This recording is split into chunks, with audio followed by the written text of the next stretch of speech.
Hi everyone, welcome back to Mr. Sleepy Crime. I know many of you enjoy listening to these videos as you fall asleep. So before you drift off, I'd love for you to leave a comment letting me know where in the world you're tuning in from, and if you're enjoying the story, don't forget to like and subscribe. Alright, now let's get comfortable, relax, and dive into tonight's stories. Story 1. There's something haunting about perfection interrupted. About lives that seem to be unfolding exactly as planned until they suddenly, inexplicably, don't. Jennifer Joyce Kess was living what many would consider the American dream in January 2006. She was 24 years old, successful, independent, and deeply in love. She had the kind of life that made her parents proud and her friends slightly envious, the kind of existence that suggested all the right choices had been made and all the pieces were falling into place. Jennifer stood 5 feet 8 inches tall with long blonde hair and bright blue eyes that seemed to sparkle with possibility. She had grown up in a loving, supportive family in the suburbs of Orlando, Florida, where her parents Drew and Joyce had raised her and her younger brother Logan with strong values and high expectations. The Kess family was close-knit, the kind of family that gathered for Sunday dinners and celebrated each other's achievements with genuine joy and pride. After graduating from the University of Central Florida with a degree in finance, Jennifer had landed a position as a financial analyst at Central Florida Investments, a timeshare company where her sharp mind and attention to detail quickly earned her recognition and advancement. She was ambitious and hardworking, the type of employee who arrived early and stayed late, not because she had to, but because she genuinely cared about doing excellent work. But Jennifer's success wasn't limited to her professional life. She had been dating Rob Allen, a successful entrepreneur, for over a year, and their relationship had the kind of easy compatibility that suggested a future together. Rob lived in Fort Lauderdale, about 3 hours south of Orlando, but they made the distance work through frequent visits and constant communication. Jennifer had even been house hunting, looking for a place they could share as they took the next steps in their relationship. In early 2005, Jennifer had moved into what she considered her dream apartment, a luxury one-bedroom unit at the Mosaic at Millenia Complex in Orlando. The apartment represented everything she had worked for: independence, success, and the ability to afford the finer things in life. Located in one of Orlando's most desirable areas, the Mosaic was known for its upscale amenities, professional management, and the kind of residents who drove nice cars and worked in downtown offices. Jennifer's apartment was on the first floor of the Huntington on the Green building, one of several residential structures within the larger Mosaic complex. She had chosen the unit carefully, appreciating its modern kitchen, spacious living area, and the small patio that opened onto a courtyard area. The rent was substantial, nearly $1,000 per month, but Jennifer felt it was worth it for the lifestyle and security the complex provided. The Mosaic marketed itself as a luxury community for young professionals, and Jennifer fit the target demographic perfectly. The complex featured a resort-style pool, a fitness center, a business center, and covered parking for residents. There were walking trails, landscaped courtyards, and a sense of community among the residents who were primarily single professionals or young couples building their careers in Orlando. Jennifer took pride in her apartment and had decorated it with care, choosing furniture and artwork that reflected her personality and style. She had a particular fondness for candles and had arranged them throughout the apartment, creating a warm and welcoming atmosphere for the friends and family members who visited regularly. Her parents particularly enjoyed spending time at Jennifer's apartment, seeing it as evidence of their daughter's success and independence.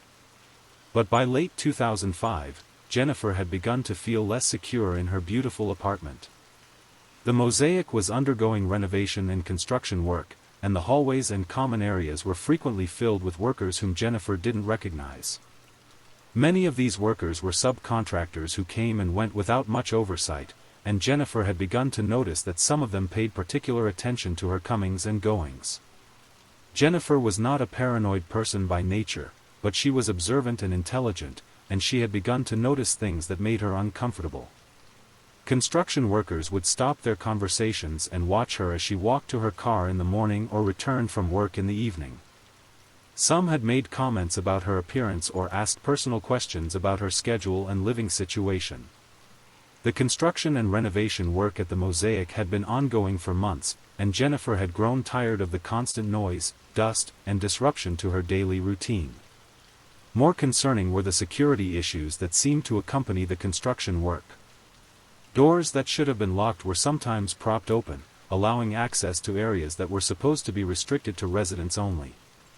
Jennifer had mentioned her concerns to her parents and to Rob, expressing frustration with the management company's apparent lack of oversight regarding the construction workers.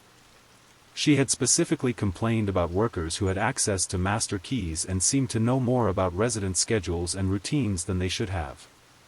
Her father, Drew, had encouraged her to document any specific incidents and to report them to apartment management. In December 2005, Jennifer's concerns had escalated when she returned home from work to find that someone had apparently been in her apartment while she was away. Nothing was missing, but small things seemed to have been moved or disturbed. Jennifer couldn't prove that anyone had entered her apartment, but she had an unsettling feeling that her personal space had been violated. Jennifer had also begun receiving phone calls at odd hours, calls where no one spoke when she answered, or where the caller would hang up after she said hello. The calls weren't frequent enough to constitute harassment, but they added to her growing sense of unease about her living situation. She had considered moving to a different apartment complex, but had decided to wait until her lease was up for renewal rather than breaking it early and facing financial penalties.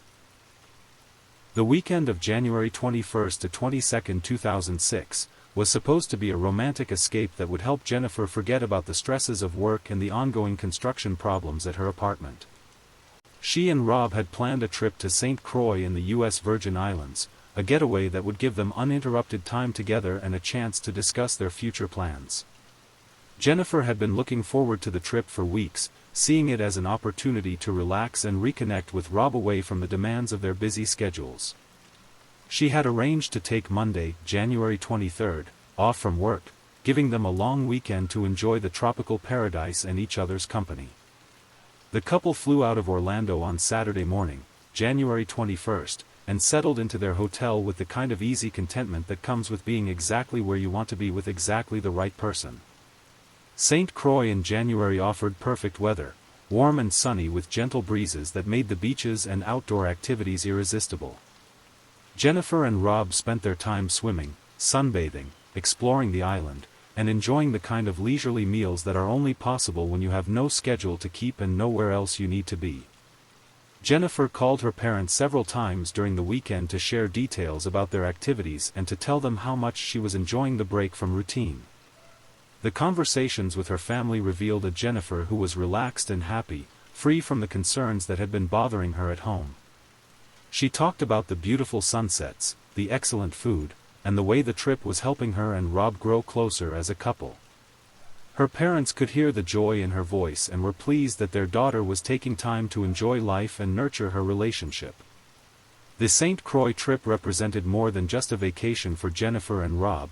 It was an opportunity to have serious conversations about their future together. They had been dating for over a year, and both felt ready to take the next steps in their relationship, including moving in together and possibly becoming engaged. Rob had been increasingly spending time in Orlando, staying at Jennifer's apartment during his business trips and on weekends. Jennifer had been house hunting in areas that would be convenient for both of their careers, looking for a place they could share as they built a life together. The relationship had reached the stage where major decisions needed to be made, and both were excited about the possibilities. During their time in St. Croix, Jennifer and Rob talked extensively about their goals and dreams, finding that their visions for the future were remarkably compatible. Both wanted to continue building their careers while also creating a stable home life together.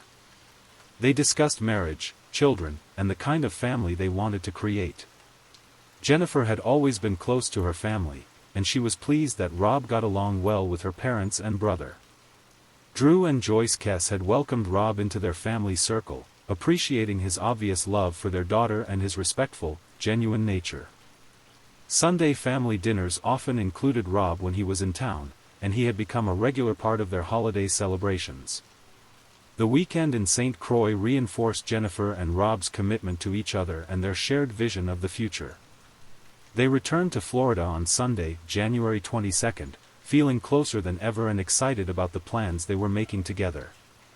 Jennifer was scheduled to return to work on Tuesday, January 24th, giving her Monday to recover from the trip and take care of personal business. Sunday evening, January 22nd, found Jennifer and Rob back in Orlando, tired but happy from their weekend getaway. They returned to Jennifer's apartment at the Mosaic around 10 p.m., bringing in their luggage and settling back into the routine of daily life. The apartment felt smaller and more confining after the open spaces and ocean breezes of St. Croix, but it was still home. Jennifer unpacked her suitcase and put away the clothes and souvenirs from their trip, while Rob prepared to drive back to Fort Lauderdale early the next morning for work commitments. They spent the evening relaxing together, sharing final thoughts about their weekend and making plans for Rob's next visit to Orlando. Around 11 p.m., Rob began the 3-hour drive back to Fort Lauderdale, leaving Jennifer alone in her apartment for the first time since Thursday evening. Jennifer was tired from the travel and the excitement of the weekend, but she was also energized by the conversations she and Rob had shared about their future together. Before going to bed, Jennifer called her parents to let them know she and Rob had returned safely from St. Croix. She shared highlights from their weekend, describing the beautiful scenery and the relaxing atmosphere that had made the trip so special. Drew and Joyce could hear the contentment in their daughter's voice and were pleased that the getaway had been everything Jennifer had hoped it would be. Jennifer also called her friend Lauren, who lived in a nearby apartment complex, to catch up on weekend activities and make tentative plans to get together later in the week. Lauren later said that Jennifer sounded happy and relaxed during their conversation, with no indication of any concerns or problems. After completing her phone calls, Jennifer prepared for bed, setting her alarm for 6 a.m. so she would have time to get ready for work on Tuesday morning. She had decided to spend Monday running errands, doing laundry, and preparing for the return to her regular routine after the long weekend away. Monday, January 23, 2006, began like countless other days in Jennifer's life, with purpose, organization, and the kind of efficiency that had made her successful in both her personal and professional endeavors. She woke up around 8 a.m., having decided to let herself sleep in since she had taken the day off from work to recover from her weekend trip and take care of personal business. Jennifer's Monday routine was relaxed but productive. She made coffee and breakfast while planning her day, which included laundry, grocery shopping, and possibly meeting with a real estate agent to look at houses. She had several properties bookmarked that she wanted to see, part of her ongoing search for a place where she and Rob could live together. Around 10 a.m., Jennifer called her workplace to confirm that she would be returning to work on Tuesday morning and to check if there were any urgent matters that needed her immediate attention. Her supervisor assured her that everything was under control and that she should enjoy her day off. Jennifer was known for her dedication to her job, and her colleagues respected the fact that she rarely took unscheduled time off. Jennifer also called Rob around 10:30 a.m. to check on his drive back to Fort Lauderdale and to continue the conversations they had started during their weekend together. Rob was at his office catching up on work that had accumulated during his absence, but he was happy to hear from Jennifer and to talk about their plans for the future. The morning conversation between Jennifer and Rob was typical of their relationship, comfortable, affectionate, and focused on practical matters as well as emotional connection. They discussed when Rob would next visit Orlando, talked about specific houses Jennifer wanted to show him, and made plans for the coming weekend. Jennifer spent Monday afternoon taking care of the practical aspects of daily life that had been put on hold during her weekend trip. She did several loads of laundry, including the clothes she had worn in St. Croix, and spent time organizing her apartment and putting away items that had been left scattered during the rush to pack for their getaway. Around 2 p.m., Jennifer drove to the nearby mall to run errands and do some shopping. She stopped at several stores, picking up items she needed for her apartment and browsing for things she might want to purchase for the house she hoped to buy with Rob. Jennifer was particularly interested in home decor items and had begun collecting pieces that would work in their future shared space. While at the mall, Jennifer ran into a coworker who was also spending the afternoon shopping. They chatted briefly about the weekend trip and Jennifer's plans to return to work on Tuesday. The coworker later remembered that Jennifer seemed happy and relaxed, with no indication of any problems or concerns. Jennifer returned to her apartment around 4 p.m. and spent the rest of the afternoon organizing her purchases and preparing for her return to work the next day. She laid out her clothes for Tuesday, checked her work calendar to remind herself of scheduled meetings and deadlines, and made sure her briefcase was packed with everything she would need. Around 6 p.m., Jennifer called her parents to update them on her day and to continue sharing stories from the St. Croix trip. Drew and Joyce were pleased to hear that their daughter was having a relaxing day off and that she seemed so positive about her relationship with Rob and her future plans. The conversation lasted about 30 minutes and covered topics ranging from work to house hunting to family news. Monday evening found Jennifer in a contemplative mood, enjoying the quiet of her apartment and the opportunity to think about the future without the distractions of work and social obligations. She ordered dinner from a nearby restaurant, choosing comfort food that reminded her of home and family meals. While eating dinner, Jennifer watched television and browsed real estate websites on her laptop, looking for new listings that might interest her and Rob. She bookmarked several properties and made notes about features that appealed to her, planning to discuss them with Rob during their next conversation. Around 8 p.m., Jennifer called Rob again, as was their usual evening routine. They talked for nearly an hour, discussing their days, their relationship, and their plans for the future. Rob later said that Jennifer sounded completely normal during this conversation, happy, relaxed, and looking forward to returning to work the next day. The conversation between Jennifer and Rob on Monday evening would later be scrutinized by investigators looking for any clues about what might have happened to her.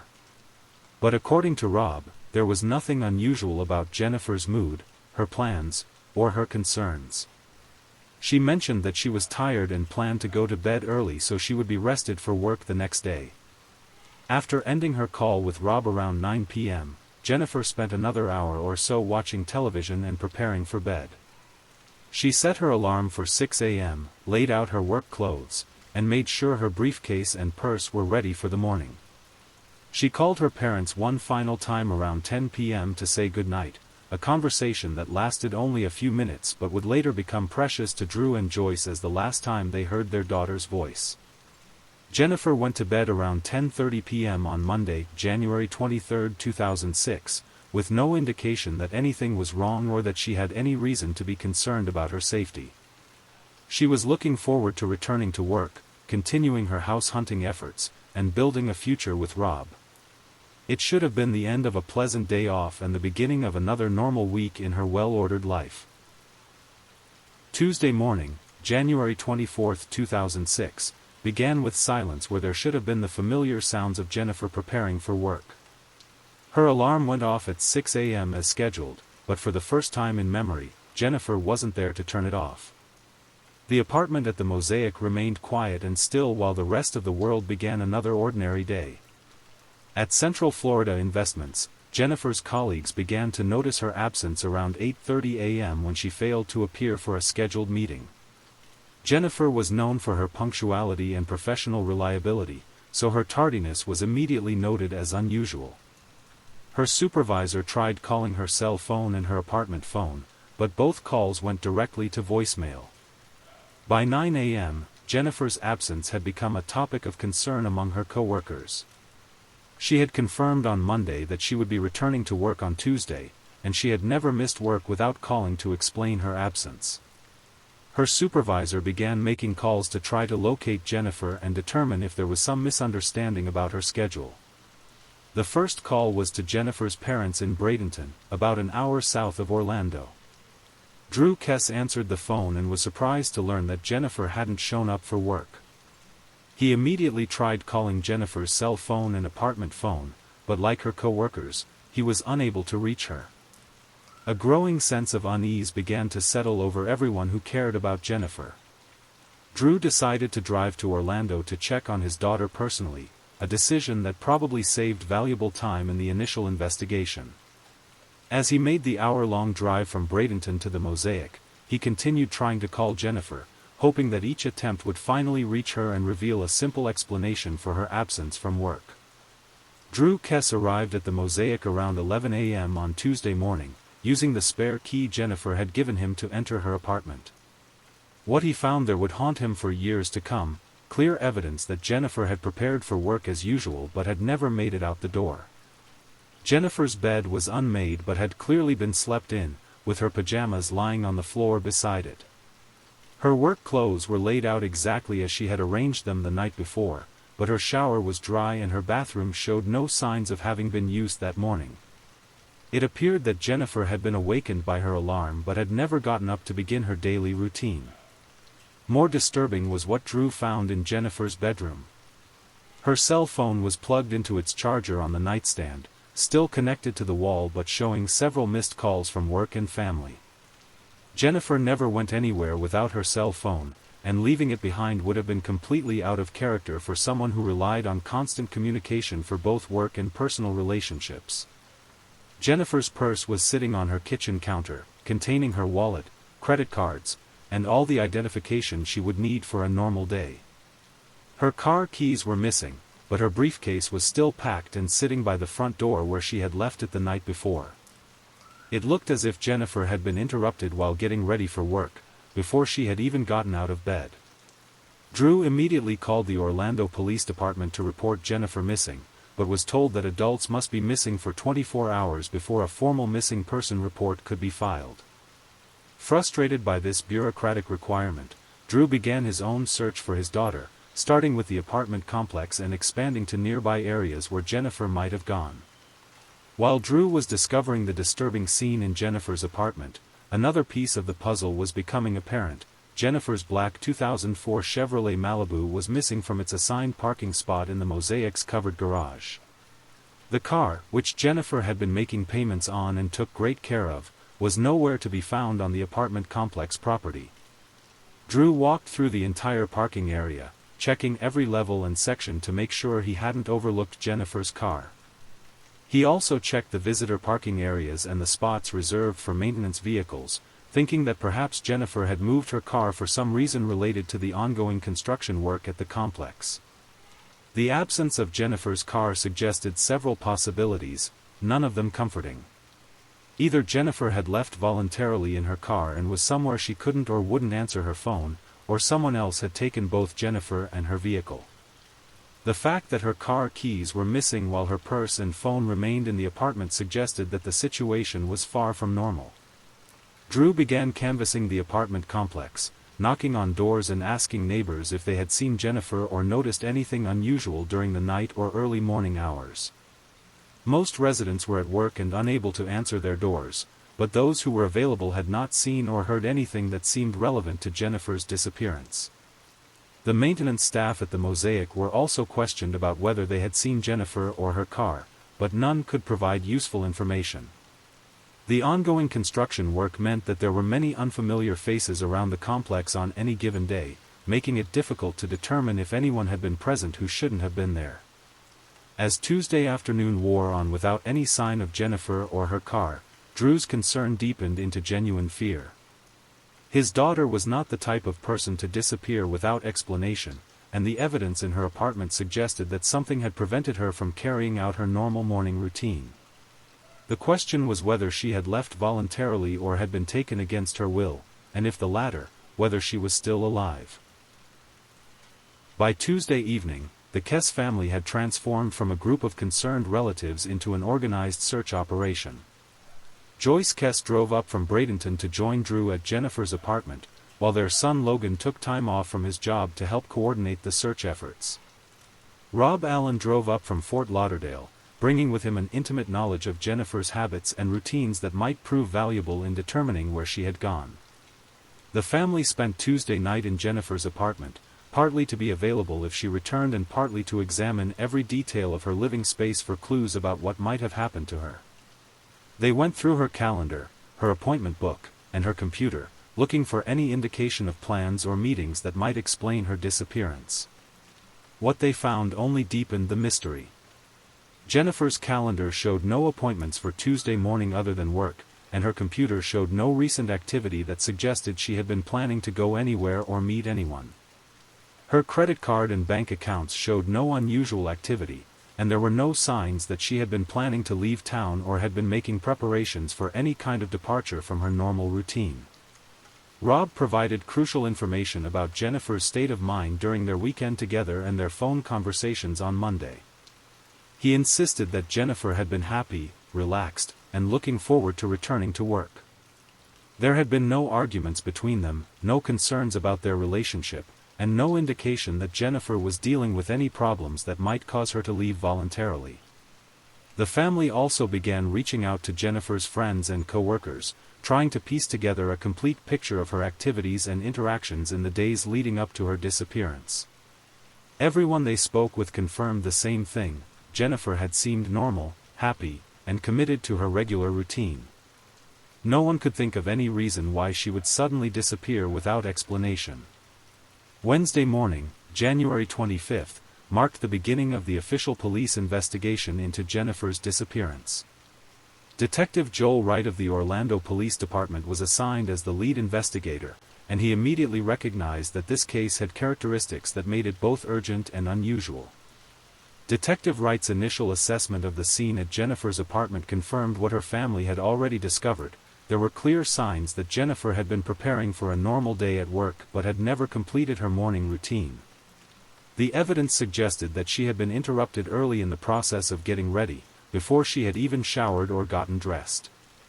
The detective began conducting formal interviews with Jennifer's family members, boyfriend, and co-workers to establish a timeline of her activities and to identify any potential suspects or motives for her disappearance. These interviews revealed a young woman who lived a remarkably stable and predictable life with no obvious enemies or dangerous associations. Of particular interest to Detective Wright were Jennifer's concerns about the construction workers at the Mosaic. Several family members and friends confirmed that Jennifer had mentioned feeling uncomfortable with some of the workers and had complained about their attention to her comings and goings. However, Jennifer had not identified any specific individuals or reported any concrete threats or incidents. The detective also began coordinating with apartment complex management to obtain security footage from the Mosaic surveillance cameras.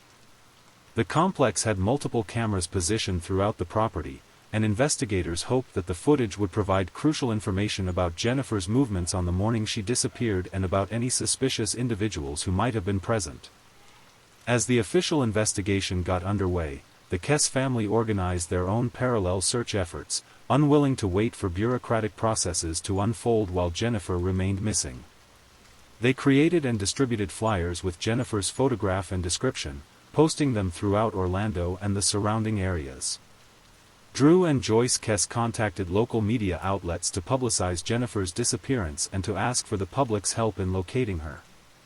The story was particularly compelling because Jennifer seemed to represent every parent's ideal daughter: successful, responsible, and loving, making her disappearance all the more shocking and inexplicable.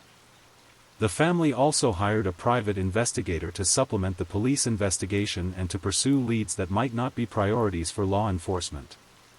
The private investigator began by conducting his own interviews with residents of the Mosaic and with Jennifer's friends and colleagues, looking for details that might have been overlooked or undervalued.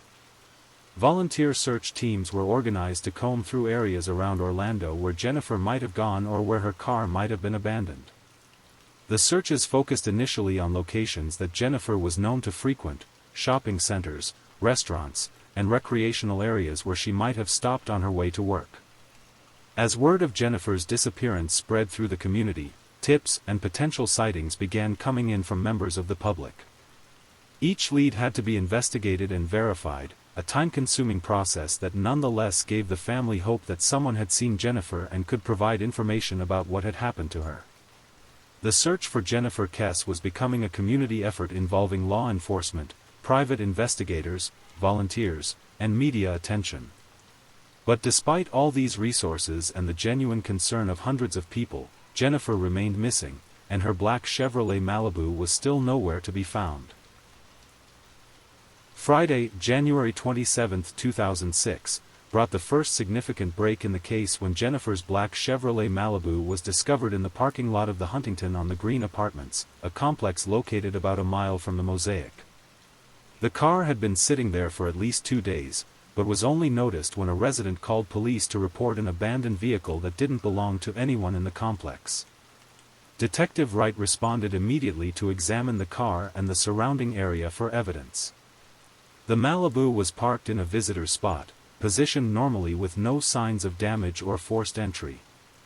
The car was locked, and there were no obvious clues on the exterior about what had happened to Jennifer or who had driven the vehicle to this location. The discovery of the car raised as many questions as it answered. The Huntington on the Green was not a location that Jennifer was known to frequent, and there was no apparent reason why she would have driven there voluntarily.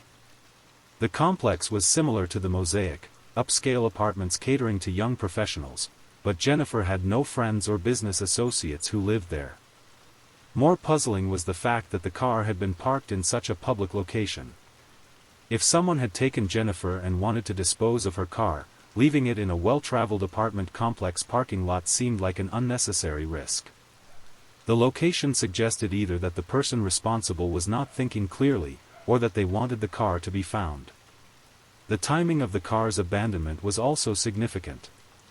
Residents of the Huntington on the Green complex reported that the car had been there since at least Wednesday morning, suggesting that it had been driven there within 24 hours of Jennifer's disappearance. This narrow timeframe provided investigators with a specific window to focus their investigation.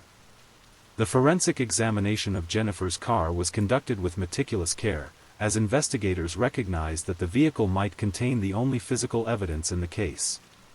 The car was towed to a secure facility where it could be processed without contamination or interference from curious onlookers. Inside the car, investigators found Jennifer's iPod and some of her work papers, but nothing that provided immediate clues about her disappearance or the identity of the person who had driven the car to the Huntington on the Green.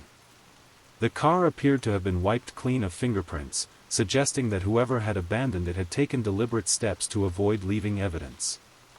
The driver's seat had been adjusted to accommodate someone shorter than Jennifer, who was 5 feet 8 inches tall. This detail suggested that the person who had last driven the car was not Jennifer herself, but rather someone of smaller stature who had moved the seat forward to reach the pedals comfortably. Investigators also examined the exterior of the car for fingerprints, DNA evidence, and any other traces that might identify the person who had driven it. While the car had been cleaned, forensic experts hoped to find microscopic evidence that had been missed by whoever had attempted to eliminate their presence. The area around where the car was parked was also thoroughly searched for any evidence that might have been discarded or dropped by the person who abandoned the vehicle. This search included checking dumpsters, storm drains, and landscaped areas where someone might have disposed of items belonging to Jennifer or evidence of the crime. The most significant breakthrough in the case came when investigators discovered that the Huntington on the Green apartments had security cameras positioned to monitor the parking area where Jennifer's car had been found. The footage from these cameras potentially contained images of the person who had driven Jennifer's car to the complex and abandoned it there. Detective Wright obtained the security camera footage covering the relevant time period and began the painstaking process of reviewing hours of video to identify the moment when Jennifer's car arrived at the complex. The footage quality was not optimal, but it was clear enough to show vehicles entering and leaving the parking area. On the morning of Tuesday, January 24th, at approximately 12 p.m., the security cameras recorded a black Chevrolet Malibu matching Jennifer's car pulling into the parking lot.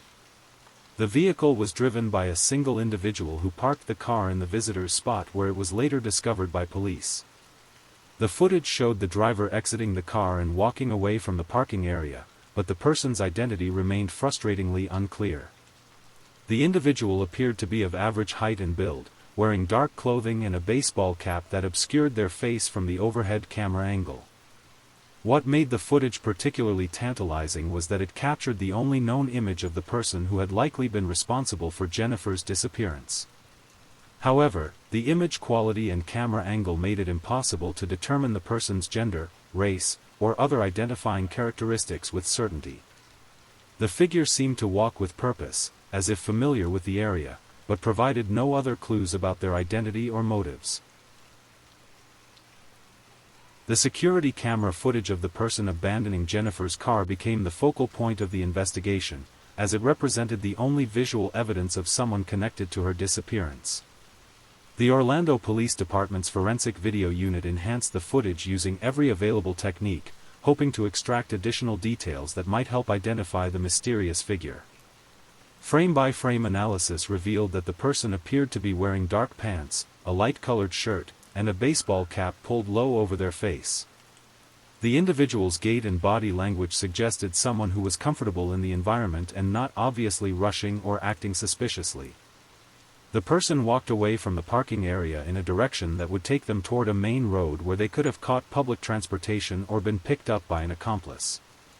Investigators estimated the person's height to be between 5 feet 3 inches and 5 feet 5 inches, significantly shorter than Jennifer's 5 feet 8 inches frame. This detail supported the earlier discovery that the driver's seat in Jennifer's car had been adjusted forward from Jennifer's normal driving position. The person's build appeared to be slender to average, but the loose-fitting clothing made it difficult to determine more specific physical characteristics. The timing of the car's abandonment, around noon on Tuesday, was also significant. This was approximately 18 hours after Jennifer was last known to be alive and only 6 hours after she failed to show up for work. The narrow timeframe suggested that whoever was responsible for Jennifer's disappearance had acted quickly to dispose of her car, possibly to eliminate evidence or to create distance from the crime.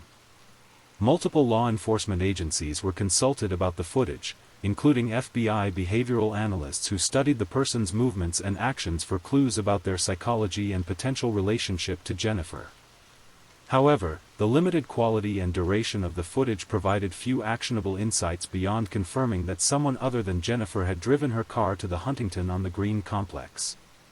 With the security footage providing their only lead, investigators turned their attention more intensively to the construction workers who had been renovating the Mosaic complex. Jennifer's complaints about feeling uncomfortable around certain workers suddenly took on new significance, transforming from general unease into potential evidence of a targeted crime. Detective Wright began the complex process of identifying and interviewing every construction worker, subcontractor, and maintenance person who had access to the Mosaic during the weeks leading up to Jennifer's disappearance. This proved more challenging than expected, as the renovation project involved multiple companies with fluid workforces, and record-keeping was inconsistent. Many of the workers were undocumented immigrants who moved frequently between job sites and lived in temporary housing situations. Some had already moved on to other projects by the time investigators began looking for them, creating a frustrating game of catch-up as detectives tried to track down individuals who might have information about Jennifer's disappearance. The interviews that were conducted revealed a disturbing pattern of behavior among some workers. Several residents of the Mosaic, not just Jennifer, reported feeling uncomfortable with certain individuals who had made inappropriate comments or shown excessive interest in female resident schedules and living situations. The picture that emerged was of a work environment with inadequate supervision and background screening. Of particular concern was the discovery that some workers had access to master keys that could open any apartment in the complex. This access was supposed to be limited to specific maintenance tasks and was meant to be supervised, but the reality on the ground was far more casual. Workers often had unsupervised access to keys and could potentially enter any apartment when residents were away. As the investigation progressed, several theories began to emerge about what might have happened to Jennifer. The first and most likely scenario was that she had been abducted by someone familiar with her routine who had been watching her for some time. The person's ability to enter her apartment and take her without signs of struggle suggested either surprise or that Jennifer knew her attacker. The construction worker theory gained support when investigators learned that work crews typically arrived at the Mosaic very early in the morning, sometimes before 6 a.m. This timing would have coincided with Jennifer's normal wake-up time and could explain how someone gained access to her apartment without attracting attention from other residents. Another theory focused on the possibility that Jennifer had been targeted because of her appearance and lifestyle. As an attractive, successful young woman living alone, she represented a certain type of victim that predators might find appealing. The careful planning evident in the crime, taking her car to dispose of it elsewhere, cleaning it of evidence, suggested someone who had thought through the logistics of abduction. The third major theory was that Jennifer's disappearance was connected to organized crime or human trafficking. Orlando's location as a major tourist destination and transportation hub made it a potential transit point for criminal organizations. However, this theory was less supported by evidence, as Jennifer's lifestyle and associations provided no obvious connections to criminal activity. Investigators also had to consider the possibility that Jennifer had left voluntarily, despite the overwhelming evidence to the contrary.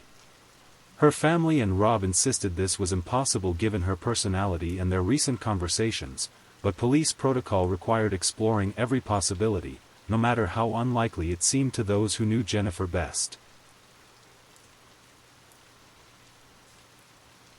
As weeks turned into months without significant progress in the official investigation, the Kess family made the difficult decision to take a more active role in searching for Jennifer. Drew and Joyce Kess, frustrated by what they perceived as a lack of urgency from law enforcement, began their own parallel investigation that would eventually consume their lives for years to come. The family established a website dedicated to Jennifer's case, posting the security camera footage and asking for public help in identifying the person who had abandoned her car. They offered a substantial reward for information leading to Jennifer's whereabouts, funded by their savings and donations from supporters who had been moved by their daughter's story. Drew Kess, in particular, became obsessed with analyzing every aspect of the case.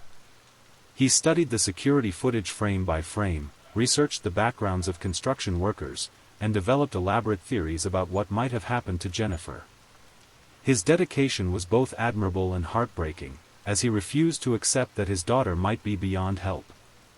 The family also hired additional private investigators and consulted with experts in missing persons cases, hoping that fresh perspectives might reveal clues that had been overlooked.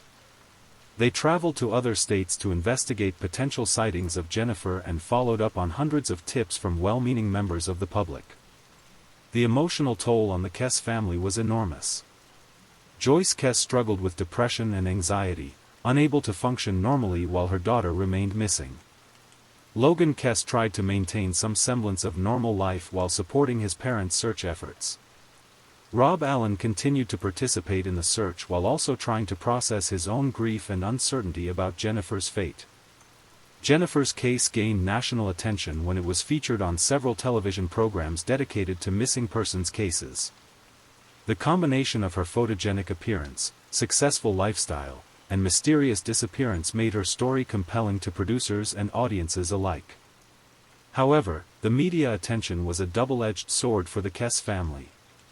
On the positive side, television coverage brought Jennifer's case to the attention of millions of viewers, exponentially increasing the chances that someone with relevant information would come forward.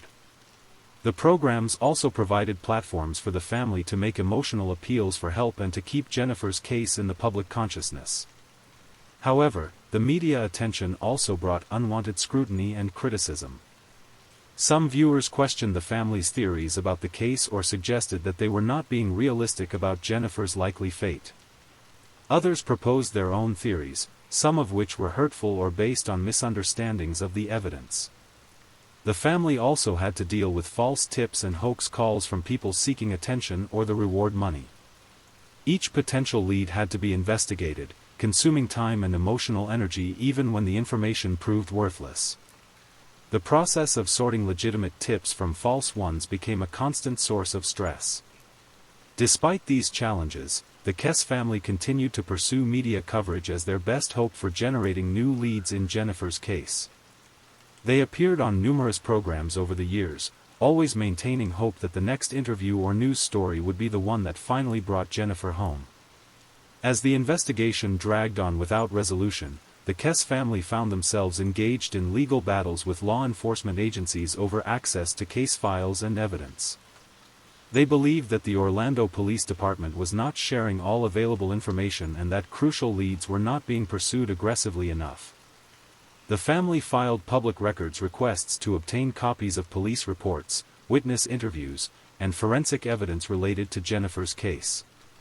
These requests were often denied or heavily redacted, leading to prolonged legal battles that further strained relationships between the family and investigators. Drew and Joyce Kess also pursued civil litigation against the management company of the Mosaic Apartments, alleging that inadequate security and supervision of construction workers had contributed to Jennifer's disappearance. The lawsuit sought both financial compensation and, more importantly, answers about what the company knew about potential security risks. The legal proceedings revealed additional information about the conditions at the Mosaic during the time Jennifer lived there. Depositions and document discovery showed that there had been other complaints about construction workers and that security protocols were not consistently followed. However, proving a direct connection between these failures and Jennifer's disappearance remained challenging. The family's pursuit of legal remedies was driven not just by a desire for justice, but by their need to feel that they were actively working to solve Jennifer's case. When traditional investigative methods seemed to stall, litigation provided another avenue for gathering information and maintaining pressure on institutions they believed had failed to protect their daughter. As years passed without resolution, Jennifer's case joined the heartbreaking ranks of missing persons cases that defy explanation. The initial urgency and media attention gradually faded, replaced by the grinding reality of a family living in perpetual uncertainty about their loved one's fate. The Orlando Police Department maintained that Jennifer's case remained an active investigation, but the practical reality was that without new evidence or witnesses, there was little for investigators to pursue. The security camera footage remained the most significant piece of evidence, but despite numerous enhancements and expert analyses, the identity of the person who abandoned Jennifer's car remained unknown. Over the years, various potential suspects were investigated and eliminated. Some construction workers who had been at the Mosaic were tracked down and interviewed, but none could be conclusively linked to Jennifer's disappearance. DNA evidence collected from her car and apartment failed to match any known suspects or database entries. The case also suffered from the natural turnover of personnel in law enforcement agencies. Detective Wright eventually retired, and new investigators had to familiarize themselves with the complex details of a case that had already gone cold. Each transition meant lost institutional knowledge and potential delays in following up on leads. Despite these challenges, the Kess family never stopped believing that Jennifer's case could still be solved. They continued to receive tips and potential sightings, and they followed up on each one with the same desperate hope that had sustained them since the first day Jennifer went missing. Jennifer's disappearance had ripple effects that extended far beyond her immediate family and friends. The case highlighted issues with security at apartment complexes, particularly regarding the screening and supervision of maintenance and construction workers. Some property management companies implemented more stringent background check requirements and access control procedures as a result of publicity surrounding Jennifer's case. The case also became a cautionary tale for young women living alone, leading to increased awareness about personal safety and the importance of trusting instincts about potentially dangerous situations. Jennifer's complaints about feeling uncomfortable around certain construction workers, dismissed at the time as minor concerns, took on new significance as examples of warning signs that should never be ignored. For the Orlando community, Jennifer's disappearance served as a reminder that violent crime could affect anyone, regardless of their background or lifestyle. The randomness and senselessness of her disappearance challenged assumptions about safety and security in upscale neighborhoods and apartment complexes. The case also demonstrated both the power and limitations of modern investigative techniques. While security cameras provided crucial evidence, the footage's poor quality limited its usefulness. Advanced forensic methods failed to yield definitive results, showing that even with sophisticated technology, some mysteries remain unsolved. Rob Allen eventually moved on with his life, though he never forgot Jennifer or stopped hoping that she would be found. He married and started a family, but Jennifer's disappearance remained a defining experience that shaped his perspective on life's uncertainty and the importance of cherishing time with loved ones. Today, more than 15 years after Jennifer Kess vanished from her apartment at the Mosaic, her family continues their search with the same determination that has sustained them since the beginning. Drew and Joyce Kess, now in their 70s, have dedicated their retirement years to investigating their daughter's disappearance and advocating for other families of missing persons. The case file has grown to thousands of pages, encompassing witness interviews, forensic reports, and investigative leads that have been pursued across multiple states. The Kess family has traveled throughout the southeastern United States following potential sightings and tips, always hoping that the next lead will be the one that finally brings Jennifer home. Advances in DNA technology and facial recognition software have provided new tools for analyzing the evidence in Jennifer's case. The security camera footage has been reanalyzed multiple times using increasingly sophisticated enhancement techniques, but the mysterious figure's identity remains elusive. The reward for information about Jennifer's disappearance has grown to over $100,000, funded by the family's resources and donations from supporters. The case continues to receive periodic media attention, particularly on anniversaries of Jennifer's disappearance or when new investigative techniques become available. Social media has provided new platforms for sharing information about Jennifer's case and connecting with other families of missing persons. The Kess family maintains active Facebook and Twitter accounts dedicated to their search, hoping that digital networking will eventually produce the breakthrough that traditional investigative methods have not achieved. Jennifer's bedroom in her parents' home remains exactly as she left it, a shrine to their missing daughter and a testament to their unwavering belief that she will someday return. It's a heartbreaking reminder of a life interrupted and a family forever changed by an inexplicable tragedy. After years of investigation, analysis, and speculation, certain facts about Jennifer Kess's disappearance remain undisputed. On the morning of January 24, 2006, she vanished from her apartment at the Mosaic at Millenia Complex in Orlando, Florida. Her car was found 3 days later at a nearby apartment complex, abandoned by an unidentified person captured on security camera footage. The evidence suggests that Jennifer was taken from her apartment early in the morning, before she had completed her normal routine of getting ready for work. The lack of signs of struggle and the fact that her keys were missing while her purse and phone remained behind suggests that she may have known her attacker or was taken by surprise. The person who abandoned Jennifer's car was shorter than Jennifer and took deliberate steps to avoid identification, including wiping the car clean of fingerprints and wearing clothing that obscured their appearance. The timing of the car's abandonment suggests that Jennifer's disappearance was not a random crime of opportunity, but rather a planned abduction carried out by someone familiar with her routines. The construction work taking place at the Mosaic at the time of Jennifer's disappearance remains the most likely connection to her abduction. Multiple residents had complained about inappropriate behavior by workers, and the lack of adequate supervision and background screening created opportunities for criminal activity. Despite extensive investigation by law enforcement, private investigators, and the Kess family, no definitive evidence has been found to identify Jennifer's abductor or determine her fate. The case remains officially unsolved, though it continues to be investigated by the Orlando Police Department and pursued by the Kess family. The central mystery of Jennifer Kess's disappearance lies not just in what happened to her, but in why it happened and who was responsible. The careful planning evident in the crime suggests that Jennifer was specifically targeted, but her lifestyle and relationships provided no obvious motive for abduction. Was Jennifer taken by a construction worker who had been watching her and planning an assault? Was she the victim of a random predator who happened to gain access to her apartment? Or was there some other connection between Jennifer and her abductor that has never been discovered? The question of Jennifer's current whereabouts haunts everyone who has followed her case. Is she still alive, held somewhere against her will? Was she murdered shortly after her abduction, her remains hidden in a location that has never been searched? Or is there some other explanation for her disappearance that investigators have never considered? The security camera footage continues to tantalize investigators and the public with the promise of answers that remain just out of reach.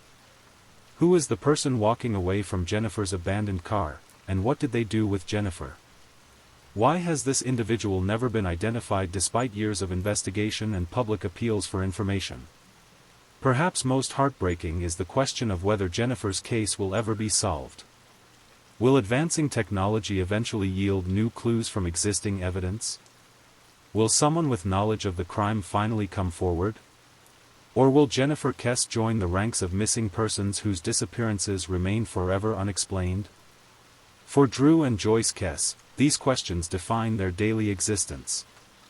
They continue to search, to hope, and to believe that someday they will have answers about what happened to their daughter. Until that day comes, Jennifer's case remains one of Florida's most puzzling and heartbreaking unsolved mysteries, a reminder that sometimes the people we love can simply vanish without explanation, leaving behind only questions and the unending ache of not knowing. If you're still awake and listening, please don't forget to comment where you're listening from and the current time in your corner of the world.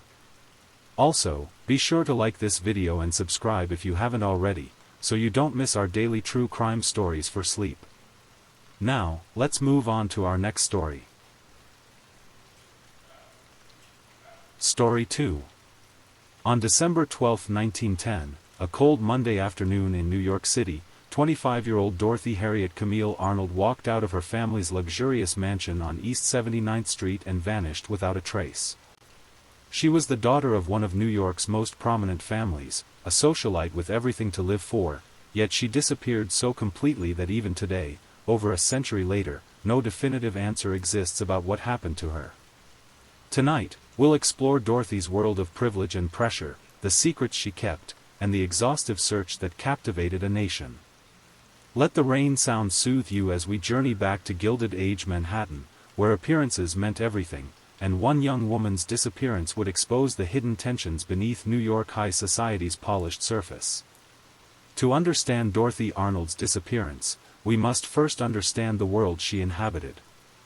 Born into New York's elite in 1884, Dorothy lived in a mansion at 108 East 79th Street, in what was then the heart of Manhattan's most fashionable district. Her father, Francis R. Arnold, was a successful perfume importer who had built his fortune through Arnold, Constable and Company. The family's wealth afforded them every luxury of the Gilded Age: servants, carriages, European travels, and entry into the most exclusive social circles.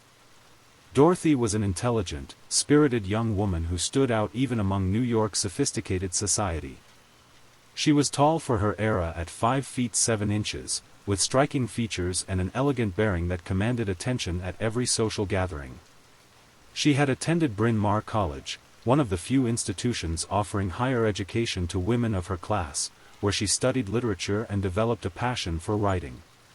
But beneath the glittering surface of Dorothy's privileged life lay growing tensions. At 25, she was considered by society standards to be approaching spinsterhood.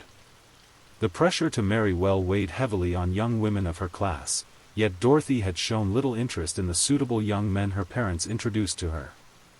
Instead, she harbored secret dreams of becoming a professional writer, an ambition that her family viewed as both unseemly and unnecessary for a woman of her standing. What her family didn't know was that Dorothy had been living a double life. Unbeknownst to her parents, she had been secretly submitting short stories to magazines under a pseudonym, desperately hoping to see her work published and establish herself as a serious writer. The rejection letters piled up in her private correspondence, each one a small blow to her carefully guarded dreams. Dorothy had also been carrying on a clandestine relationship with George Griscom Jr., a man her family considered entirely unsuitable. Griscom was 40 years old, considerably older than Dorothy, and worked as an engineer. While respectable, he lacked the social standing and wealth that the Arnold family expected for their daughter. The relationship had been conducted through secret meetings and carefully coded letters, adding an element of romance and rebellion to Dorothy's otherwise constrained existence. The strain of maintaining these secrets while living under her family's watchful eye had begun to take its toll. Friends later recalled that Dorothy had seemed increasingly melancholy in the months leading up to her disappearance, though she maintained her outward composure and continued to fulfill her social obligations with characteristic grace. The Arnold household operated under the strict social conventions of the early 1900s. Francis Arnold was a stern patriarch who expected absolute compliance with his wishes, particularly from his daughter. Dorothy's mother, Mary Parks Arnold, while loving, was equally committed to maintaining the family's social position and seeing Dorothy married advantageously. The family's interactions were formal and proper, conducted according to rigid etiquette that left little room for emotional expression or personal autonomy. Breakfast was served at precisely 8 o'clock, dinner at 7, and Dorothy was expected to account for her whereabouts throughout each day. Despite their wealth and apparent happiness, the Arnold family lived within invisible but powerful constraints that governed every aspect of their daily lives. Dorothy's younger brother, John, was preparing to enter Harvard University and enjoyed freedoms that his sister could only dream of. The double standard was stark and painful. While John could pursue his interests and choose his own path, Dorothy's future was expected to be determined by marriage and motherhood alone. This disparity had become a source of quiet resentment that Dorothy carefully concealed beneath her polished exterior. Monday, December 12, 1910, began like any other day in the Arnold household. The servants had lit the fires early to ward off the December chill, and Dorothy arose at her usual time to join her family for breakfast in their elegant dining room. The morning routine proceeded with its customary precision, fresh flowers arranged just so, silver gleaming on the white tablecloth, and conversation conducted in the refined tones befitting their station. Dorothy appeared to be in good spirits that morning, discussing plans for the upcoming Christmas season and mentioning her intention to do some shopping later in the day. She was dressed in her finest winter attire, a fashionable long blue coat, a large black hat adorned with a blue feather, and a distinctive blue dress underneath. Around her neck, she wore a gold locket, a cherished piece of jewelry that she rarely removed.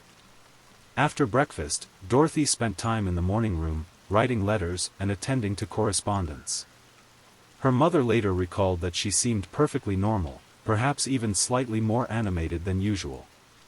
There was no indication whatsoever that this would be the last morning the family would spend together, no hint that Dorothy was contemplating anything more dramatic than an afternoon of shopping along Fifth Avenue. Around 11 o'clock, Dorothy announced her intention to go out for the afternoon. She planned to visit some shops, perhaps stop by Brentano's bookstore to browse the latest publications, and return in time for dinner.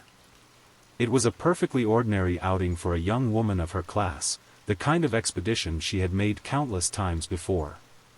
Dorothy left the family mansion shortly after 11:30, walking briskly through the cold December air toward Fifth Avenue. Her first stop was Brentano's Literary Emporium, a fashionable bookstore that catered to New York's intellectual elite. She spent considerable time browsing the shelves, eventually purchasing a book of short stories, perhaps seeking inspiration for her own writing endeavors. From Brentano's, Dorothy made her way to several other establishments along Fifth Avenue's shopping district. She visited a millinery shop where she had previously ordered a hat, stopped by a glove boutique, and spent time at Arnold Constable and Company, ironically, the very department store that bore her family's name and had made their fortune possible. At each location, shopkeepers and clerks later recalled Dorothy as being pleasant and composed, showing no signs of distress or unusual behavior. She made her purchases with her customary care, taking time to examine items thoroughly and engaging in polite conversation with the sales staff who knew her well from previous visits. The afternoon was growing late when Dorothy made what would prove to be her final documented stop, Park and Tilford, an upscale confectionery shop known for its imported chocolates and elegant atmosphere. Here, she purchased a box of candy, mentioning to the clerk that it was intended as a gift. This mundane transaction, occurring around 2:30 in the afternoon, would later become crucial evidence in the investigation that followed.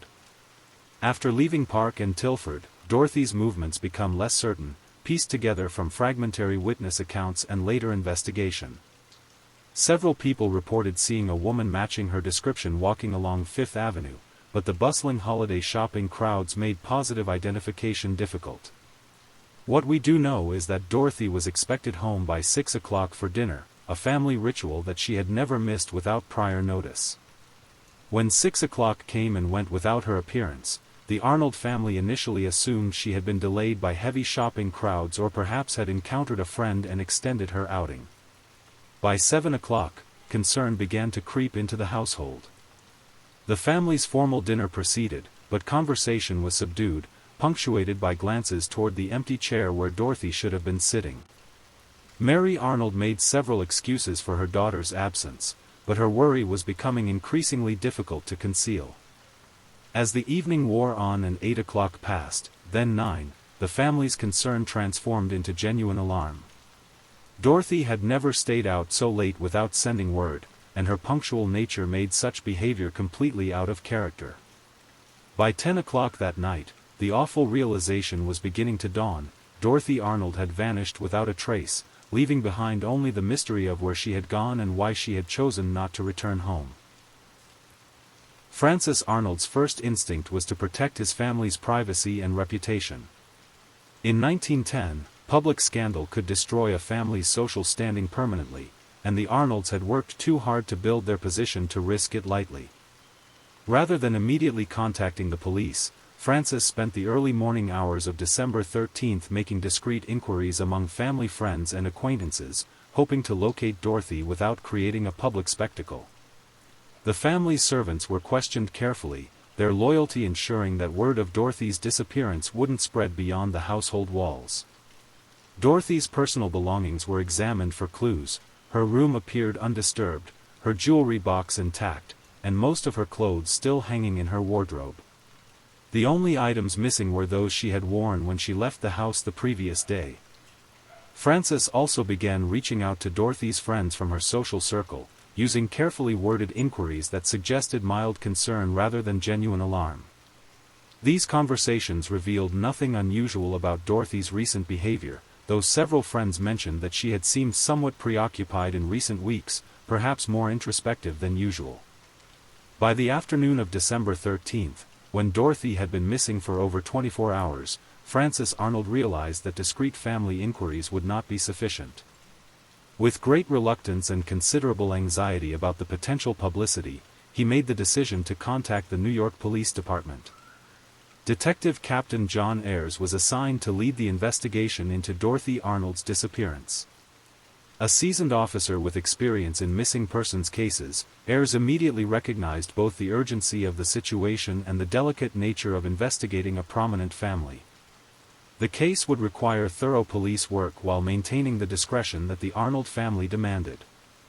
The initial police investigation focused on retracing Dorothy's movements. On December 12, detectives visited each establishment where she had been seen, interviewing clerks and shopkeepers to establish a precise timeline of her activities. The trail remained clear and consistent until approximately 2:30 p.m., after which Dorothy seemed to have vanished as completely as if she had never existed. Ayres ordered his men to canvass the area around Fifth Avenue and the surrounding streets, looking for any witnesses who might have seen Dorothy after her final confirmed sighting. The investigation expanded to include hospitals, morgues, and railway stations, checking for any record of a young woman matching Dorothy's description. Hotels throughout the city were also contacted, though this seemed unlikely given Dorothy's comfortable home situation. As the investigation progressed, Ayres began to suspect that Dorothy's disappearance was not a simple case of getting lost or meeting with an accident. The complete absence of any trace suggested either careful planning or foul play, both of which would require a more intensive investigation than initially anticipated. Despite the Arnold family's best efforts to maintain privacy, news of Dorothy's disappearance began to leak out within a week of her vanishing. On December 20th, the New York World published the first newspaper account of the missing heiress, and the story quickly spread to other publications throughout the city and beyond. The press coverage was immediate and intense. Dorothy's photograph appeared on front pages across the country, accompanied by detailed descriptions of her appearance and clothing. The story had all the elements that fascinated the public of 1910: wealth, mystery, a beautiful young woman, and the hidden secrets of high society. Headlines screamed sensational theories: millionaire's daughter vanishes, mystery of the missing heiress, and society girl's strange disappearance. The coverage was both a blessing and a curse for the investigation. While it generated numerous tips and potential sightings, it also brought unwanted attention to the Arnold family and complicated the police investigation with false leads and speculation. Francis Arnold was horrified by the publicity, fearing that the scandal would permanently damage his family's reputation regardless of Dorothy's eventual fate. The constant presence of reporters outside the family mansion made normal life impossible, and the sensational nature of the coverage often bore little resemblance to the facts of the case. As the police investigation deepened, Dorothy's secret relationship with George Griscom Jr. inevitably came to light.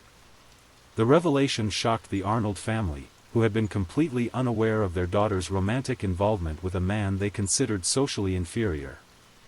The discovery of their correspondence revealed a passionate relationship that had been conducted entirely in secret for over a year. Griscom, who was traveling in Europe at the time of Dorothy's disappearance, became an immediate person of interest in the investigation. His whereabouts were verified through hotel records and witness statements, but questions remained about whether he might have arranged to meet Dorothy or influenced her decision to disappear.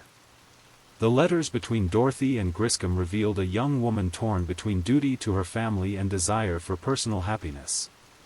Detective Ayres arranged for Griscom to be interviewed by American consular officials in Europe, and his responses were cabled back to New York.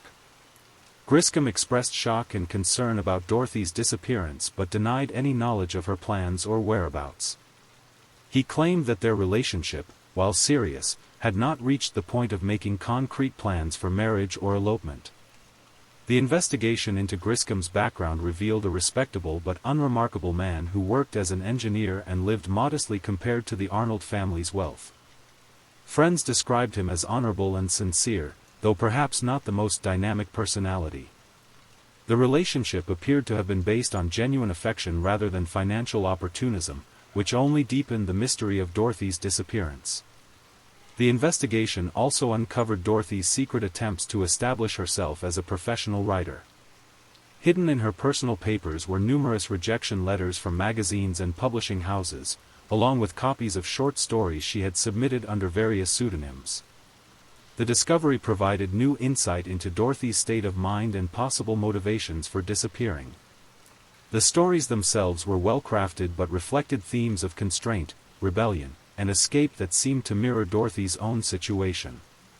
Several dealt with young women trapped by social expectations, dreaming of different lives but unable to break free from family obligations. The recurring theme suggested that Dorothy's disappearance might have been a desperate attempt to escape her circumstances rather than the result of foul play. Literary agents and magazine editors were contacted during the investigation, but none recalled receiving submissions from Dorothy or meeting with her personally. The professional writing world of 1910 was small and closely knit, making it unlikely that Dorothy could have established any significant connections without being remembered. The rejection letters, while disappointing, were not unusually harsh or discouraging by the standards of the publishing industry. However, for a young woman already feeling constrained by family expectations, each rejection may have reinforced her sense of being trapped in a life that didn't match her aspirations. Detective Ayres ordered a thorough examination of Dorothy's financial situation, hoping to uncover evidence of planning for her disappearance. The investigation revealed that Dorothy had access to a modest personal allowance provided by her father, but no independent wealth that would have enabled her to disappear permanently without external support. Bank records showed no unusual withdrawals or financial transactions in the weeks leading up to her disappearance. Dorothy's jewelry, while valuable, remained in her room, suggesting that if she had planned to disappear permanently, she had not taken steps to convert her possessions into portable wealth. The family's servants were questioned about Dorothy's spending habits and any unusual requests for money or assistance. The household staff, who had worked for the family for years, reported nothing out of the ordinary in Dorothy's behavior or requests. Her lady's maid mentioned that Dorothy had seemed somewhat distracted in recent weeks but attributed this to the normal stresses of the social season. The financial investigation ultimately raised more questions than it answered. If Dorothy had planned her own disappearance, she had done so without adequate financial preparation for a permanent escape. If she had met with foul play, there was no evidence of financial motivation or gain for any potential perpetrator. As news of Dorothy's disappearance spread across the nation, reported sightings began pouring in from across the country. The New York Police Department received hundreds of tips, each requiring investigation despite the obvious impossibility of following up on every claim. Dorothy had allegedly been seen in California, Florida, Chicago, and dozens of smaller towns, often in the company of mysterious companions or living under assumed names. One of the most compelling sightings came from Washington, D.C., where a hotel clerk claimed to have seen Dorothy checking in under a false name 3 days after her disappearance. The witness seemed credible and provided specific details about the woman's appearance and behavior that matched Dorothy's characteristics. However, when investigators arrived to follow up, the supposed guest had already departed, leaving behind only a registration card with what proved to be a fictitious address. Another promising lead emerged from Boston, where a young woman matching Dorothy's description had been seen at a railway station, apparently distressed and asking for help purchasing a ticket. Several witnesses corroborated the sighting, and the woman's clothing matched the outfit Dorothy had been wearing when she disappeared.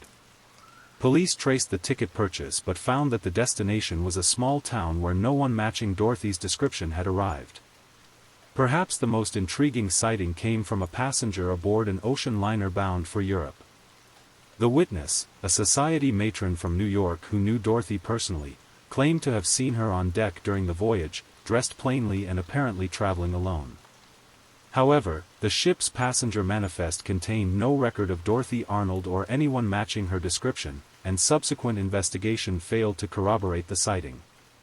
The press and public developed numerous theories to explain Dorothy's disappearance, ranging from plausible to fantastical.